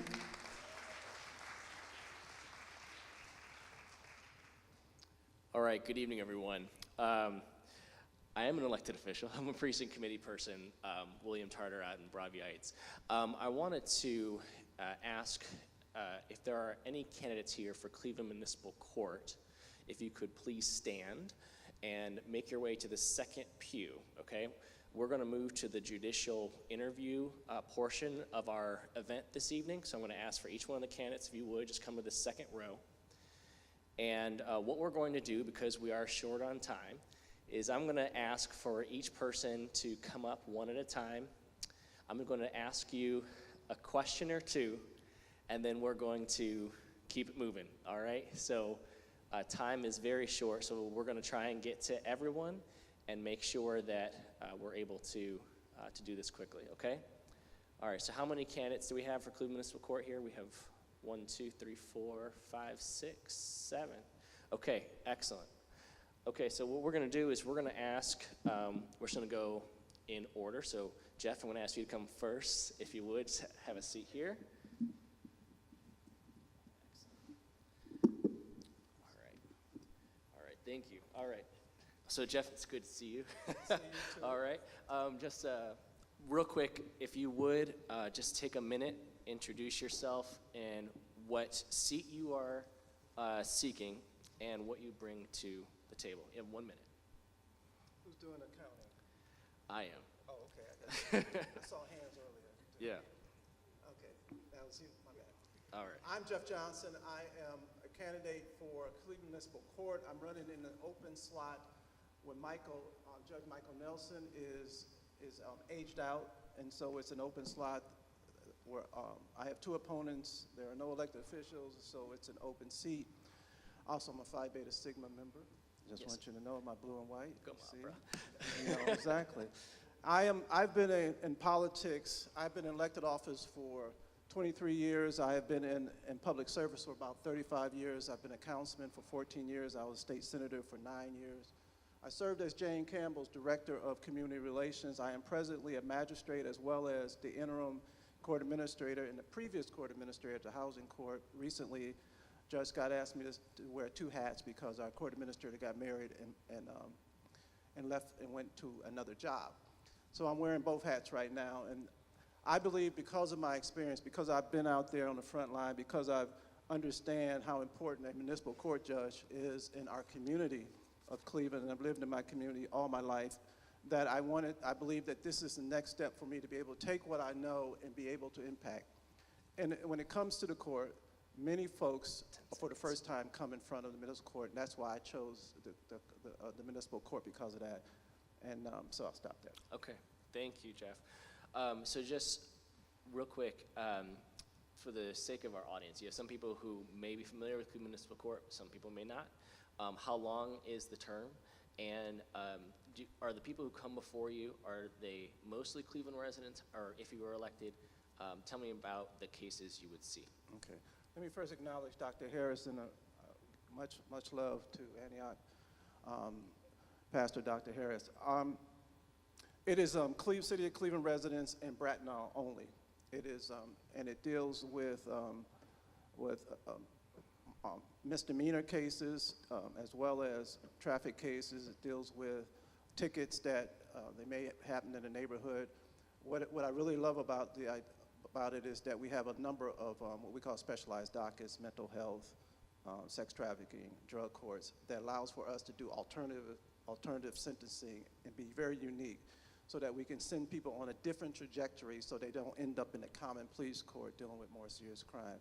And you all know that it was so important, as I grew up, where municipal court judges were role models, such as Judge Theodore Williams and Judge Charles Fleming. They were all municipal court judge, Mabel Jasper, and I want to be able to do that as well. I think it's more than what I do in the courtroom, but what I do in the community as a judge as well. Thank you, Jeff. And then the final question, because our time is short. If elected into the position, it calls for you to be fair and impartial in your decision making. But you also have been in public service and in politics as well. How would you be able to separate being a person who is elected and being fair, but also being passionate in your advocacy? I do think there's a balance you have to, but first of all, you have to have your court be fair, and you've got to treat each and every case as separately. I don't really, it's very careful that we have to make sure we don't have assembly line justice, that each individual is treated separately. But as former councilman, I know that there's times when people want certain situations dealt with where individuals have to be removed from the street because they're providing so many problems. That's where the alternative sentencing comes in as well in programs. But at the same time, you need to be fair within the court and listen and treat them. That's what I do every day when I deal with my docket, when I deal with evictions, and how I strike a balance between the tenant and the landlord, because it's such a very emotional reality when someone loses their home. So, as well as if you're a landlord that you own the home and you don't want it torn up and what have you. So I think because over the years I've had to be a mediator, I'm a trained mediator, statewide mediator, and conflicts resolution as well. So I think because of that, I'm able to be able to strike the balance that's needed. And I think in my particular case, I can let folks know I understand about the issue of second chances, and that when you come before me, that I'm not judging you based on who you are today, but where you can be tomorrow. And I think that that's a very important thing that I bring to it as well. Appreciate you. Thank you, Jeff, for joining us. Thank you. Thank you. The incumbent for that seat is Mark Major. If you would join us on the stage here. Thank you very much, Your Honor, for being here. Thank you, my friend. All right. So we're going to do the same thing, if you would. You mentioned earlier a little bit about yourself. Is there anything maybe you didn't mention in that introduction that you'd like to mention here? Sure. One of the things I didn't get a chance to talk about was innovation. And what really wakes me up every morning after doing this for 32 years is getting the system to work for people. And I'd like to talk to you a little bit about what I've done to make the system work for people. And the first thing I want to share with you is our work in the expungement area. And I want to share with you, I'm very active in that. And we go out in the community and we get cases expunged for people so they can put their past behind them and be more productive going forward. And I want to share a very poignant story with you. It happened at Estabrook Rec when I was expunging a case for a young lady. She's in her 50s, I'd say, still young to me. And so she started to cry after it was done. And I asked her, "Why are you crying? Are you that happy?" And she was really bawling. And she said, "No, I finally understand what's happened in the last 19 years of my life." And I asked her to please explain that. And what she explained was, she's a nurse for one of the major hospitals here in Cleveland. And she was arrested, and there was a piece of paper, an arrest document that was created. She was never prosecuted. She never went through the court system, but that document still existed. And at that hospital, every time she sought to be a supervisor or to move up in her career, that document stopped her. And after 19 years, she finally realized what had held her back was that document. And I think what we need to realize in the court system is our actions in the court system reverberate throughout the community. And we need to do more good than harm. And that's really some of the innovative things that I talk about and some of the things I do. And when I get a good group of people, I just want to share one thought with you. I got a $180,000 grant to test all the kids in the detention center for a year when I was a magistrate at juvenile court. Found out that 86% of those kids in that detention center have a potential undetected learning disability. And after that, I ran the statistics, and 90% of those kids committed another crime. That's something as a community we have to stop. We have to cure that. There's a pipeline from juvenile court into the Justice Center.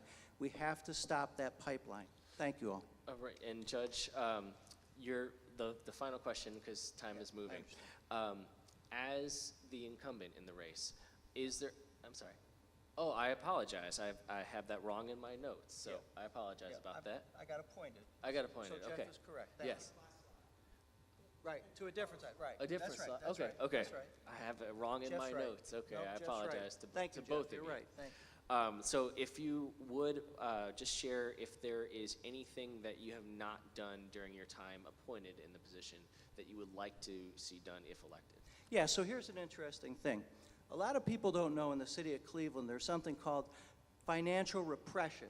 In our court, we deal with a lot of garnishments.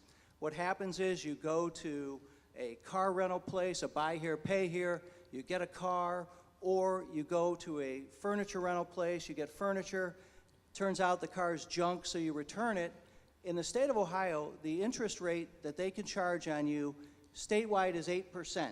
But banks, because they have a lot of special interest groups, charge 25%.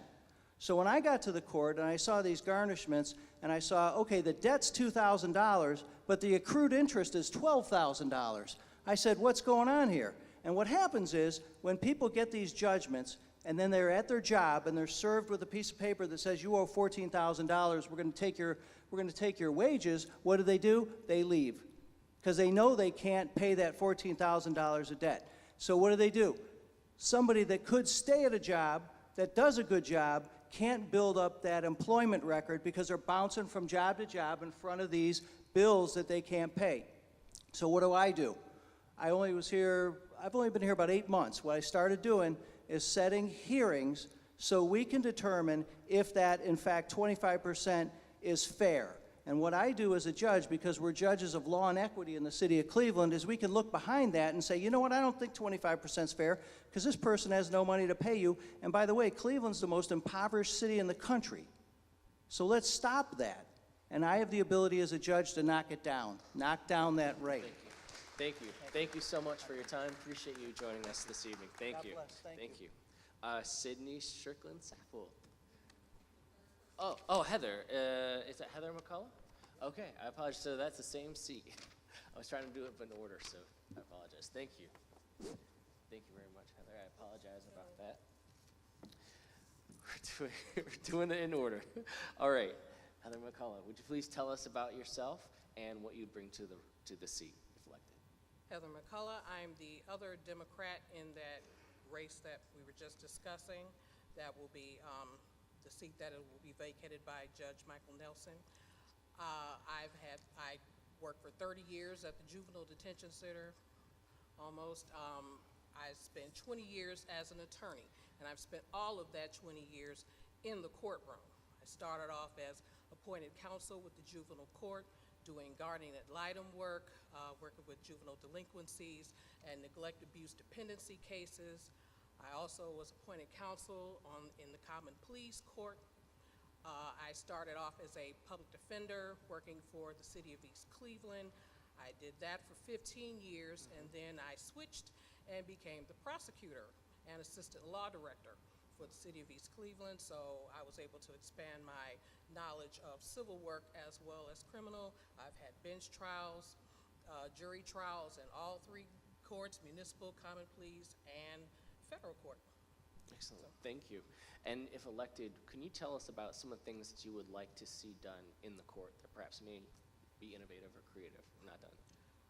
Well, I think that a lot has already been done. They've created the specialized dockets, and East Cleveland has a sort of partnership with Cleveland. So we've been able to utilize their drug court and send some of our people there that we think could benefit from those services to that drug court, so that they can later have those charges not on their record if they complete that program and help them get their lives together.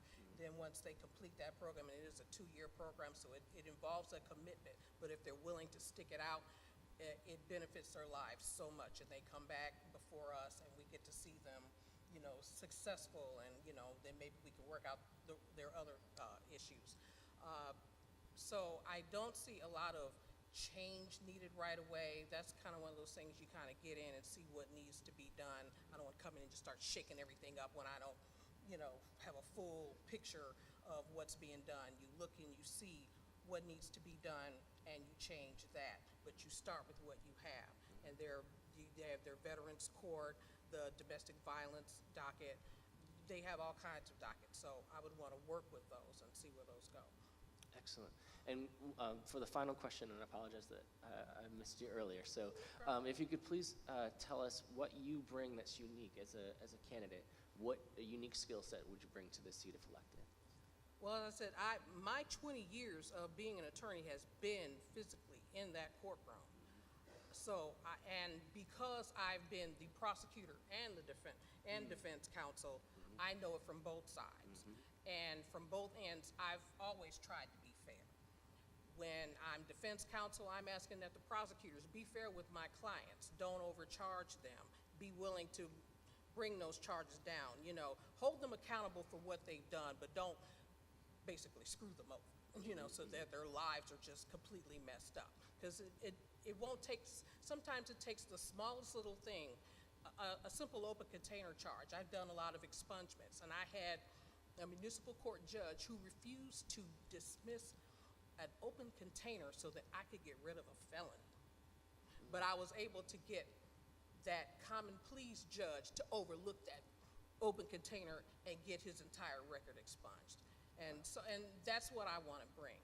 But as a prosecutor, I've also tried to be fair with my clients. I don't want to saddle somebody who's 18, 19 years old with something that they can never get off their record if I can help it. So, you know, if you coming in 18, 19 with a domestic violence charge, that's something that you never get off your record. It keeps you out of jobs. You can't take care of your children. So I don't want to saddle someone with something like that starting their lives out. So if it's possible to get them treatment and help them learn how to manage their anger, learn how to deal with their children's mothers and things like that, then we can reduce those charges and they can kind of go on with their lives. So we have a diversion program in East Cleveland, and so we utilize that on a regular basis. And not just for young people, we use it for those, but we have older people, people who've lived 40, 50 years and never had anything on their record. Here they are, and they're in jail, and they're looking at things, you know, falling apart for them. So we try to help them out with that, and that's what I want to bring to the bench, that same sense of fairness and integrity. Thank you for your service, and I want to apologize again, but thank you so much for joining us this evening. Thank you. All right, now Sydney Strickland-Saffold, you could please join us on the stage. Welcome, Sydney. All right. Okay, if you would please introduce yourself and tell us what you bring to the race. Certainly. I'm Sydney Strickland-Saffold, and I'm running for the seat that's going to be soon vacated by Judge Joseph Zone. I would like to say thank you for your warm welcome to Reverend Dr. Harris and to the Divine Nine and to Councilwoman Turner for organizing this. I currently serve as a magistrate in the Cleveland Municipal Housing Court, so I've had the opportunity and the benefit of being on the bench now since January of this year. I'm a criminal defense attorney by trade, and I think that experience, both having been on the bench and adjudicating cases as well as litigating cases and advocating for people, is really important. It particularly, I guess, most special about my career has been serving on the mental health court docket for the Cuyahoga County Court of Common Pleas. That's given me an opportunity to receive training from clinicians and practice with indigent individuals who can't afford their own attorneys that also suffer from mental health disabilities. I think recognizing that in people is paramount to being able to adjudicate the cases that will come before the court. Excellent, thank you. And so just to make sure that you're the only candidate in the race for this seat, is that correct? I am the okay, only I just want to make candidate sure. in the race. All right, thank you. And could you tell us maybe something that you would like to see happen when you're sworn into office? What are some of the things you would like to see take place? Absolutely. So we have our court's a pretty well-oiled machine. One thing I do know about our court is that we have 2 psychiatrists on staff, and we're the only court in northern Ohio that have psychiatric professionals on staff in the court. One thing I'd like to do, like I said, I'm on the mental health court docket for Cuyahoga County. As a practitioner, I've noticed that I have clients who are not mental health court eligible, whose conduct and behavior and symptomology is identical to my clients who have been identified eligible. So I think that needs to be the first stop. In our community, it's been so taboo to address mental health concerns. We don't have access to mental health treatment, and a lot of our folks have had trauma in their lives. I've had more clients than I can count where I was the first person to ask, how did you grow up? Did you have trauma in your life? How did you handle that trauma? And then you learn that's when they started smoking weed at the age of 13, or they witnessed domestic violence in their household. And so when they went out into the streets, they acted violently, and no one addressed these issues, and it's just this cycle that goes on and on.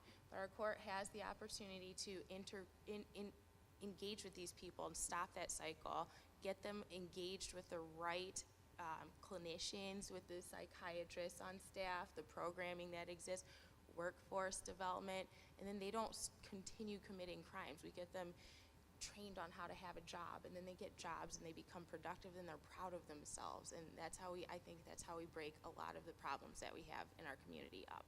Excellent. Well, thank you so much. I appreciate you joining us on Thank stage. you. Take care. Thank you. All right, and so Judge Jasmine Torres Lugo, is she still here? Okay. Joseph Russo is not, okay, let's see. Jocelyn Conwell. Okay, yes.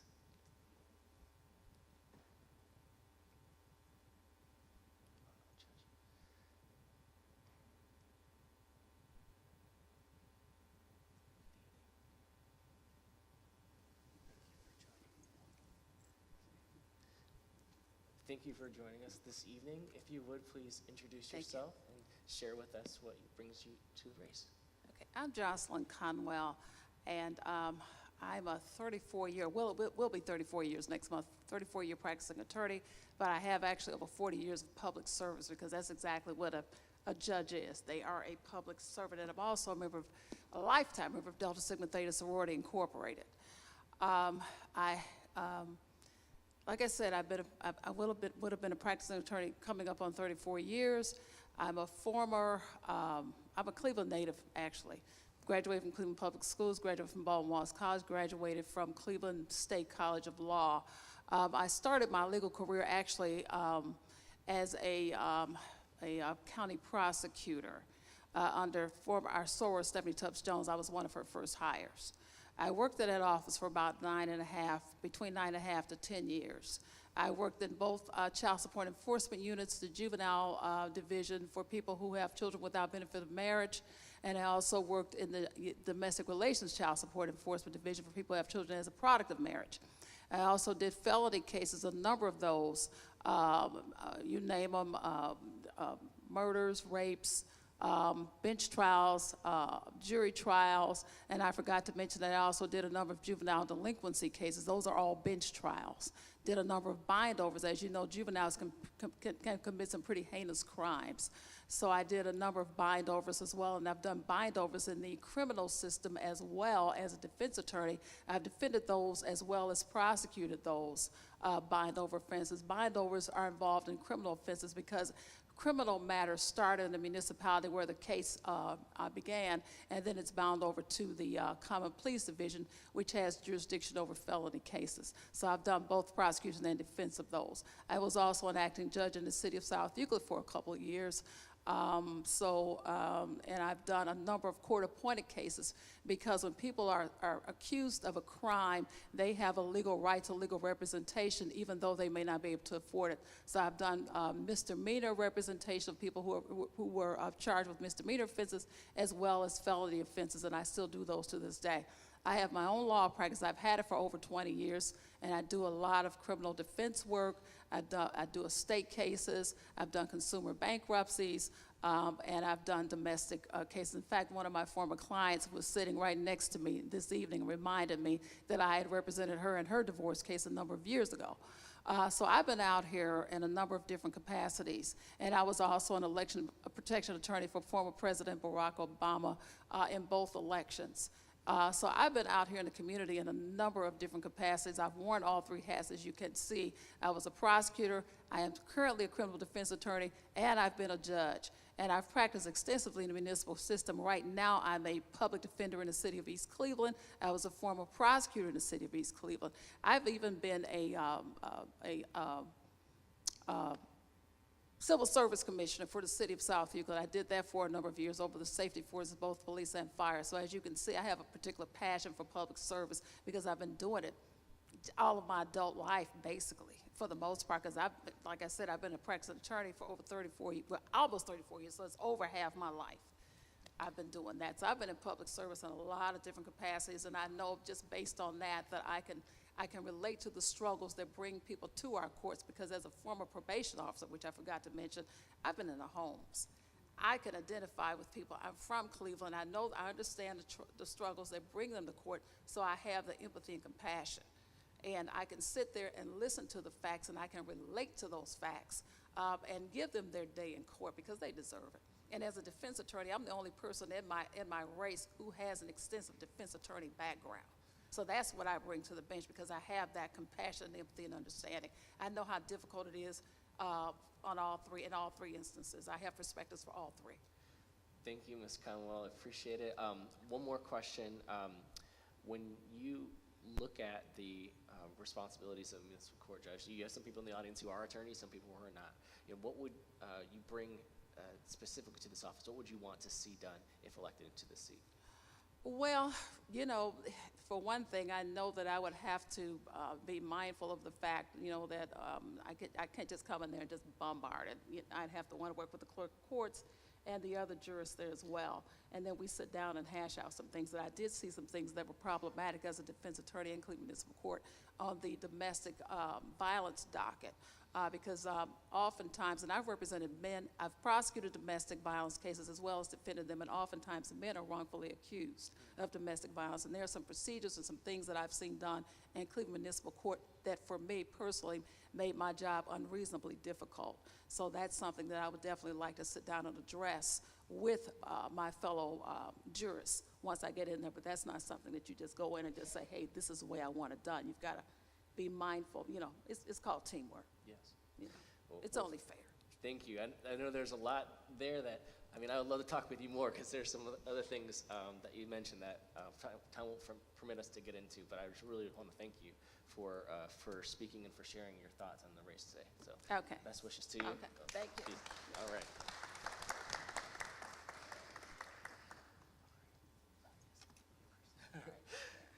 TJ Dow.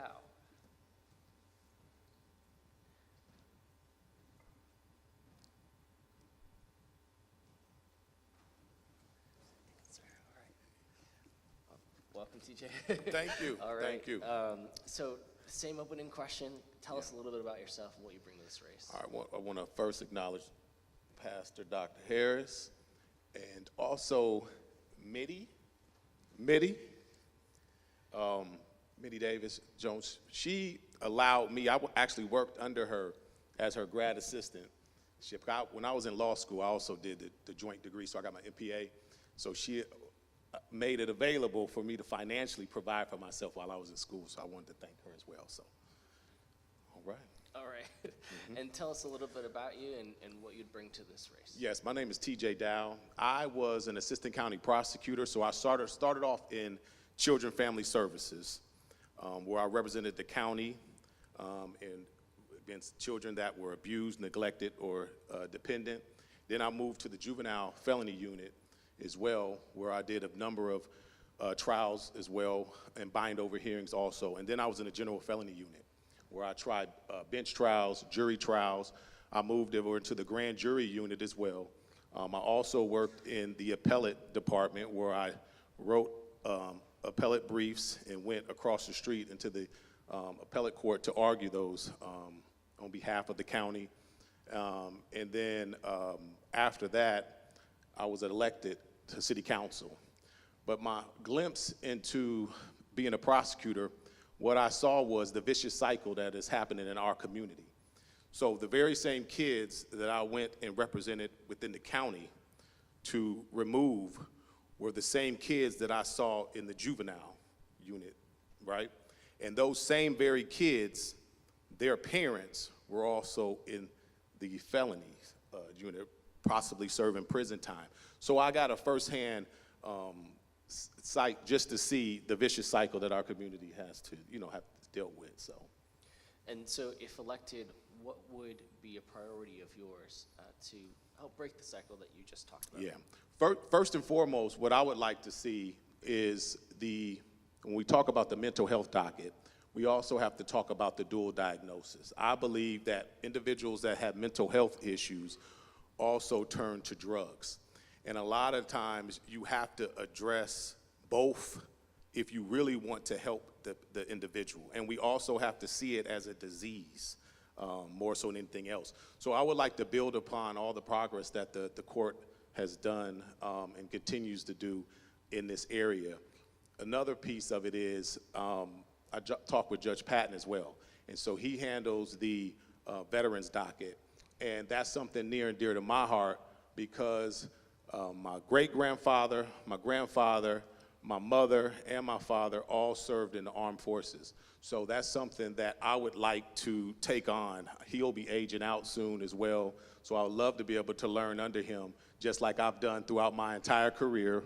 When I was in Huff, I worked under Fannie Lewis.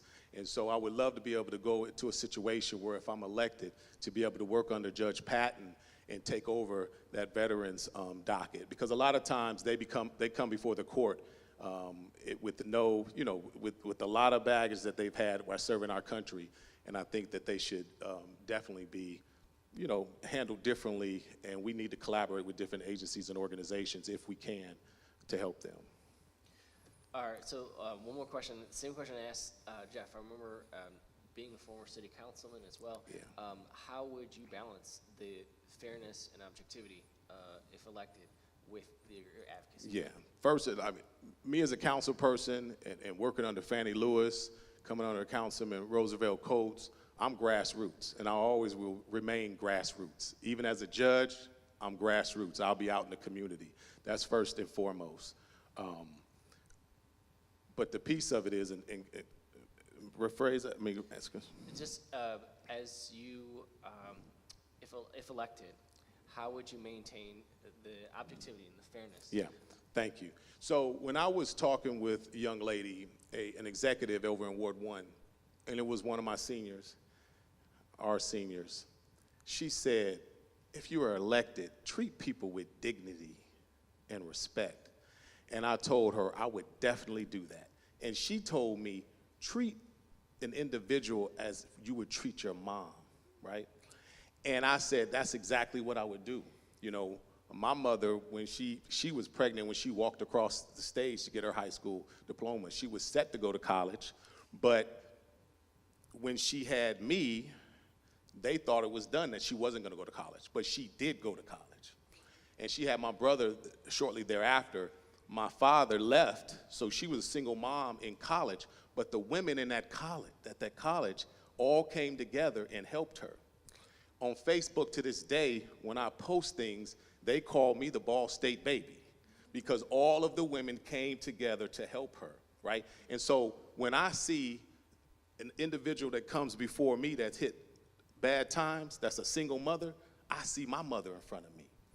If someone is on drugs and they come before me, I see my uncle in front of me, right? Okay, I'll wrap it up. But I'll just say that if I get an opportunity, I will be in the community and I will treat people with dignity and respect if they come before me. I want to rule with an iron fist and a silk glove.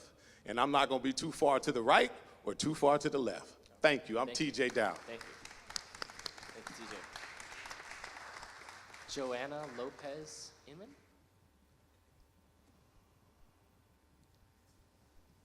Welcome. Good evening. Thank you so much for joining us this evening. Please introduce yourself and tell us what you bring to the race. Thank you for having me. I'm Magistrate Joanna Lopez Inman. I'm running for Cleveland Municipal Court Judge. I'm running in the seat that was formerly held by Pinky Carr. I think it's really important that we elect judges who understand the importance of treating everyone in the courtroom with dignity and respect, from the alleged victim to the defendant, from the assistant prosecutor to the public defender to the court staff, and that's what I believe I bring to the table.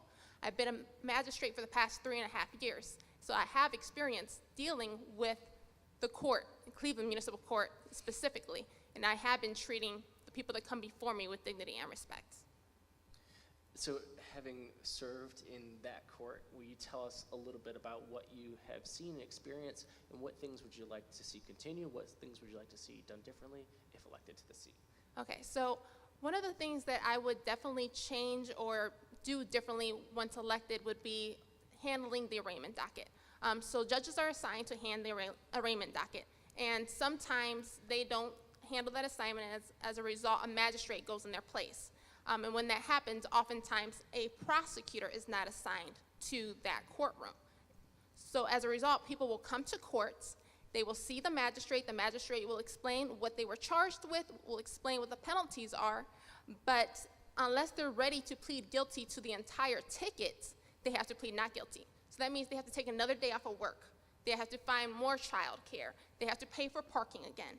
So I would be a judge that goes to the arraignment docket to handle that docket so that a prosecutor will be there and they'll have the benefit of negotiating with a prosecutor and, if possible, maybe have charges dropped or be able to resolve that case possibly that day instead of having to keep coming back. Excellent, thank you. And when you talk about the objectivity, which is so very important, and you've seen that in practice, like, could you talk to us about how you would maintain that if elected into this seat? What things would you prioritize to do that? So I have a background of being a prosecutor. I started out as an assistant prosecutor for the city of Cleveland and went on to be an assistant prosecutor for the county, where I served in the juvenile justice unit, the general felony unit, and the grand jury unit. And I understand sometimes a lot of people in the community feel some type of way about so many judges coming from the prosecutor's office. Well, I participated in the Judge for Yourself process, and I was rated excellent by the Cuyahoga County Defense Lawyers Association. And I believe that reflects the fact that I have the proper temperament. I understand how, like, I've been a victim of crime, so I understand both sides of it. I've had family members that have been arrested and jailed. So I understand the importance of looking at the evidence and making decisions based off of the evidence. Recently in housing court, I had a case where the parties were Latinas. The mother was a Spanish-speaking person. She needed an interpreter, and she was trying to evict her daughter. And she was claiming that the daughter hadn't paid rent. She claimed that there was no lease. The daughter presented a lease. The daughter presented receipts. But part of me was thinking, like, is she manufacturing this evidence? Well, she also presented text messages, and the text messages were in Spanish. And the vital text message said in Spanish that the mother was telling the daughter, the judge is going to evict you. No matter how much money you pay me, I don't care. I didn't know that he was Mexican. I thought he was Puerto Rican. I don't like Mexicans. And that was the key piece of evidence that made me know that the daughter was telling the truth, and the woman, the landlord, was trying to use the housing court to use her prejudice. And I cut that right down. And I'm being Puerto Rican and black, but I was not going to stand for that type of injustice and for have someone use the housing court in that way. So I definitely bring objectivity and diversity to the bench, and I represent the community. Thank you so much for joining us. Really appreciate it. Thank you. Thank you. Bridget O'Brien, is Bridget here? No. Okay. I don't look like Bridget O'Brien. Okay, I apologize. Okay, no. But I'm here to give some remarks for her. Oh, okay. And your name, sir? I'm Newton Cargill. Newton Cargill. Yes, Okay. and I'm also a member of Alpha Phi Alpha Fraternity, Inc. All right. All right, thank you. Yes, so Bridget is ill. Bridget O'Brien is ill, and she has COVID. So she asked me to come and, give some remarks. Now, I have known Bridget O'Brien since 1998, when I started law school with her. I had taken a 15-year break between undergrad and law school. So, and I had my two children in tow, my son Mordecai and my daughter Sloan. And I met Bridget that first week. And we have been dear friends since then. Now, we have worked together for the last, at the Court of Appeals, where I serve as the mediator and conference attorney. We have worked together. I started there in 2003. I've taken a couple of sabbaticals, and Bridget came there, and for 15 years we have worked together. Now, Bridget is brilliant. Bridget understands the law. Bridget is compassionate. And I'm telling you, when I was in law school with those two little children in tow, sometimes just a smile from Bridget, not even a word, just a smile, gave me that drive to just keep going. Now, every day, I work with her. I see her dedication, I see her professionalism, you know, and I see how much she cares. And she has been a dedicated public servant her entire legal career. And I know we're pressed for time, so I'm gonna, I know we need to get out of here. Her entire legal career, she has been a public servant. She has lived in the city of Cleveland for the last 20 years. She's a family-oriented person, married to Matt. His sister-in-law is sitting out there. Matt was ahead of us in law school, and they have 2 sons and a daughter. And if she is elected, she is going to bring that same caring, that same dedication, that same professionalism that I have witnessed all these years. And I am the person at the Court of Appeals that knows Bridget the longest. And the thing that I say to everybody, I say, the same person that you see today is the same person she was in 1998. And so I appreciate the time and the opportunity that you have given me to step in here in her illness. Thank you, Mr. Carville, and please send our best to Bridget as well for recovery. Thank you. Sheila Turner McCall. Judge McCall. Here. Okay. Timothy Clary. No. Okay. Michelle Early. Okay. All right. I think that's it. Is that everybody? Am I missing anybody? All right. Well, thank you for the opportunity to hear from these judicial candidates. I wish all of them the best, and thank you all for your service to the community. Thank you.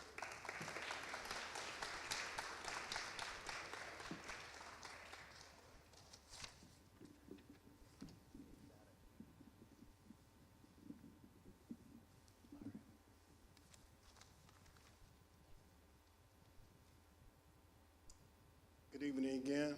I would like to acknowledge all candidates. Come forward. I would like to invite you to come forward and introduce yourselves, but due to the time restraints that we have, please just state what office you are seeking.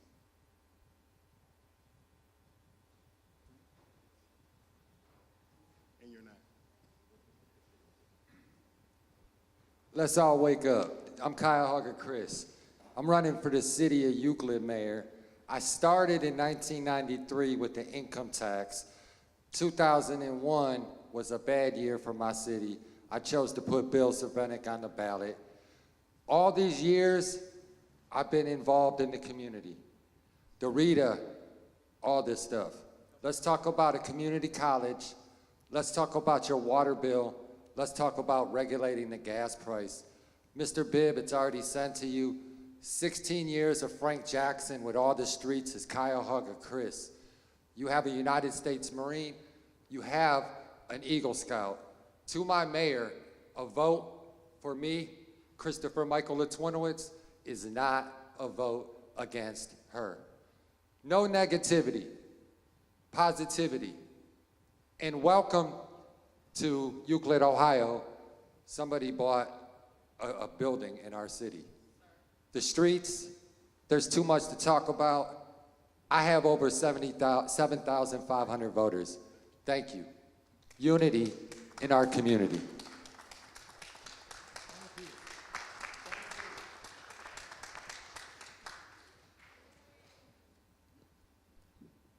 Good evening, everyone. I am Tia O2, a member of Sigma Gamma Rho Sorority Incorporated.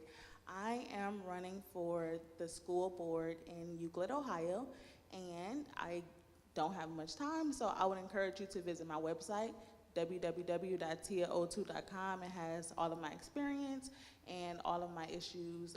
One thing that I'm very passionate about is education. I'm a social worker and an educator, and I taught in Euclid.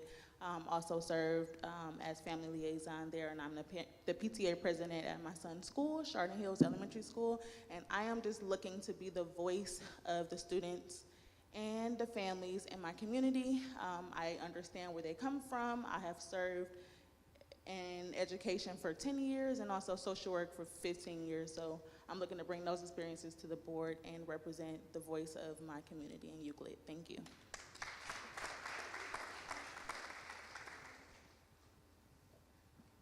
I am not the tallest person. How y'all doing?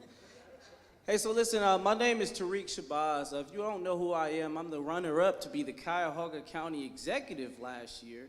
So I got 34% of the county last year out of the Democratic primary, and I was the one who actually was outspent $400,000 to less than $2,000. So what does that mean? That means I'm a brother who really grassroots. So what I want you to all know tonight is my name is Tariq Shabazz, and I will be running to represent you as your next United States Senator. I'm a Navy veteran, and I'm a political scientist. So I have a master's degree in public policy and national security. What I want you to know, the core tenets of our campaign that will be about is, it will be addressing the systemic inequities in America while reducing conflict abroad. In America, the Black American community has been put into the permanent underclass status, and that is by way of the institution of U.S. chattel slavery, the continuation of public policies such as redlining, you can go on naming how many other policies that have left us into these very conditions. And what it will take to actually take us into the next generations, it will be reparations. That is cash restitutions for the Black American descendants of those who were enslaved in America. And I don't want to hold up too much more of your time tonight. I will ask you this, on the October 21st, please come out to the Academy Tavern. It is our first formal event. And I want you to know that I will bring all that heat, so make sure y'all come out there. We don't play around when we talk about real issues in the community. And in the last words, I will say, in the great words of Dr. Reverend Martin Luther King, we coming to get our check. Y'all have a good one now.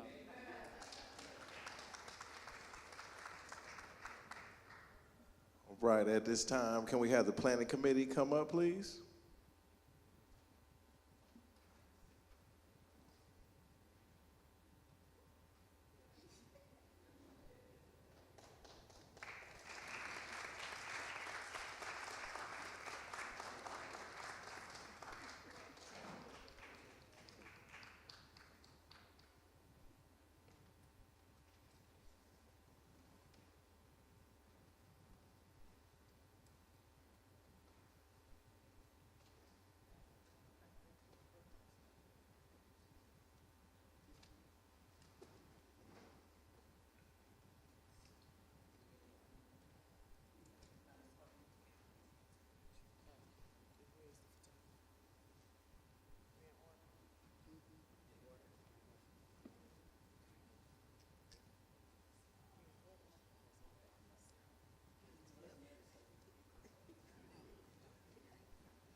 A long night. I just want to say that we still have some chicken downstairs. We also have some to-go boxes, so if you want to take something with you, some cake, please do that. I want to bring forward Rufus Hurd at this time to bring forth the pastor so we can close us out. I'm right here. You know, it's indeed my pleasure to thank Dr. Napoleon Harris V for allowing us to use this house. And without further ado, I bring to you Napoleon Harris V.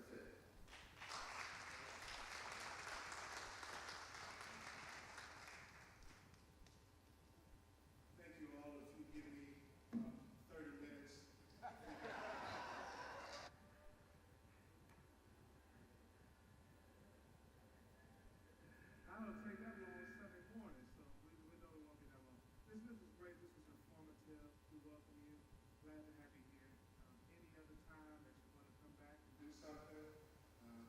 Casa Su Casa. So God bless you and God keep you is our prayers. If it's all right, let's stand.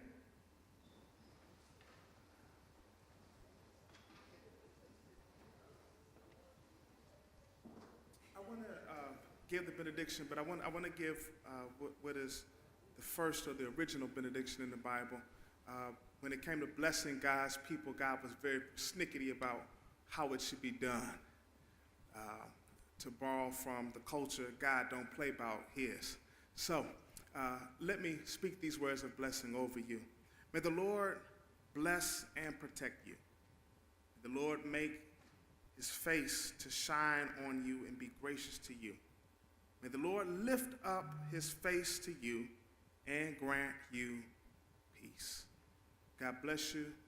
Go in peace.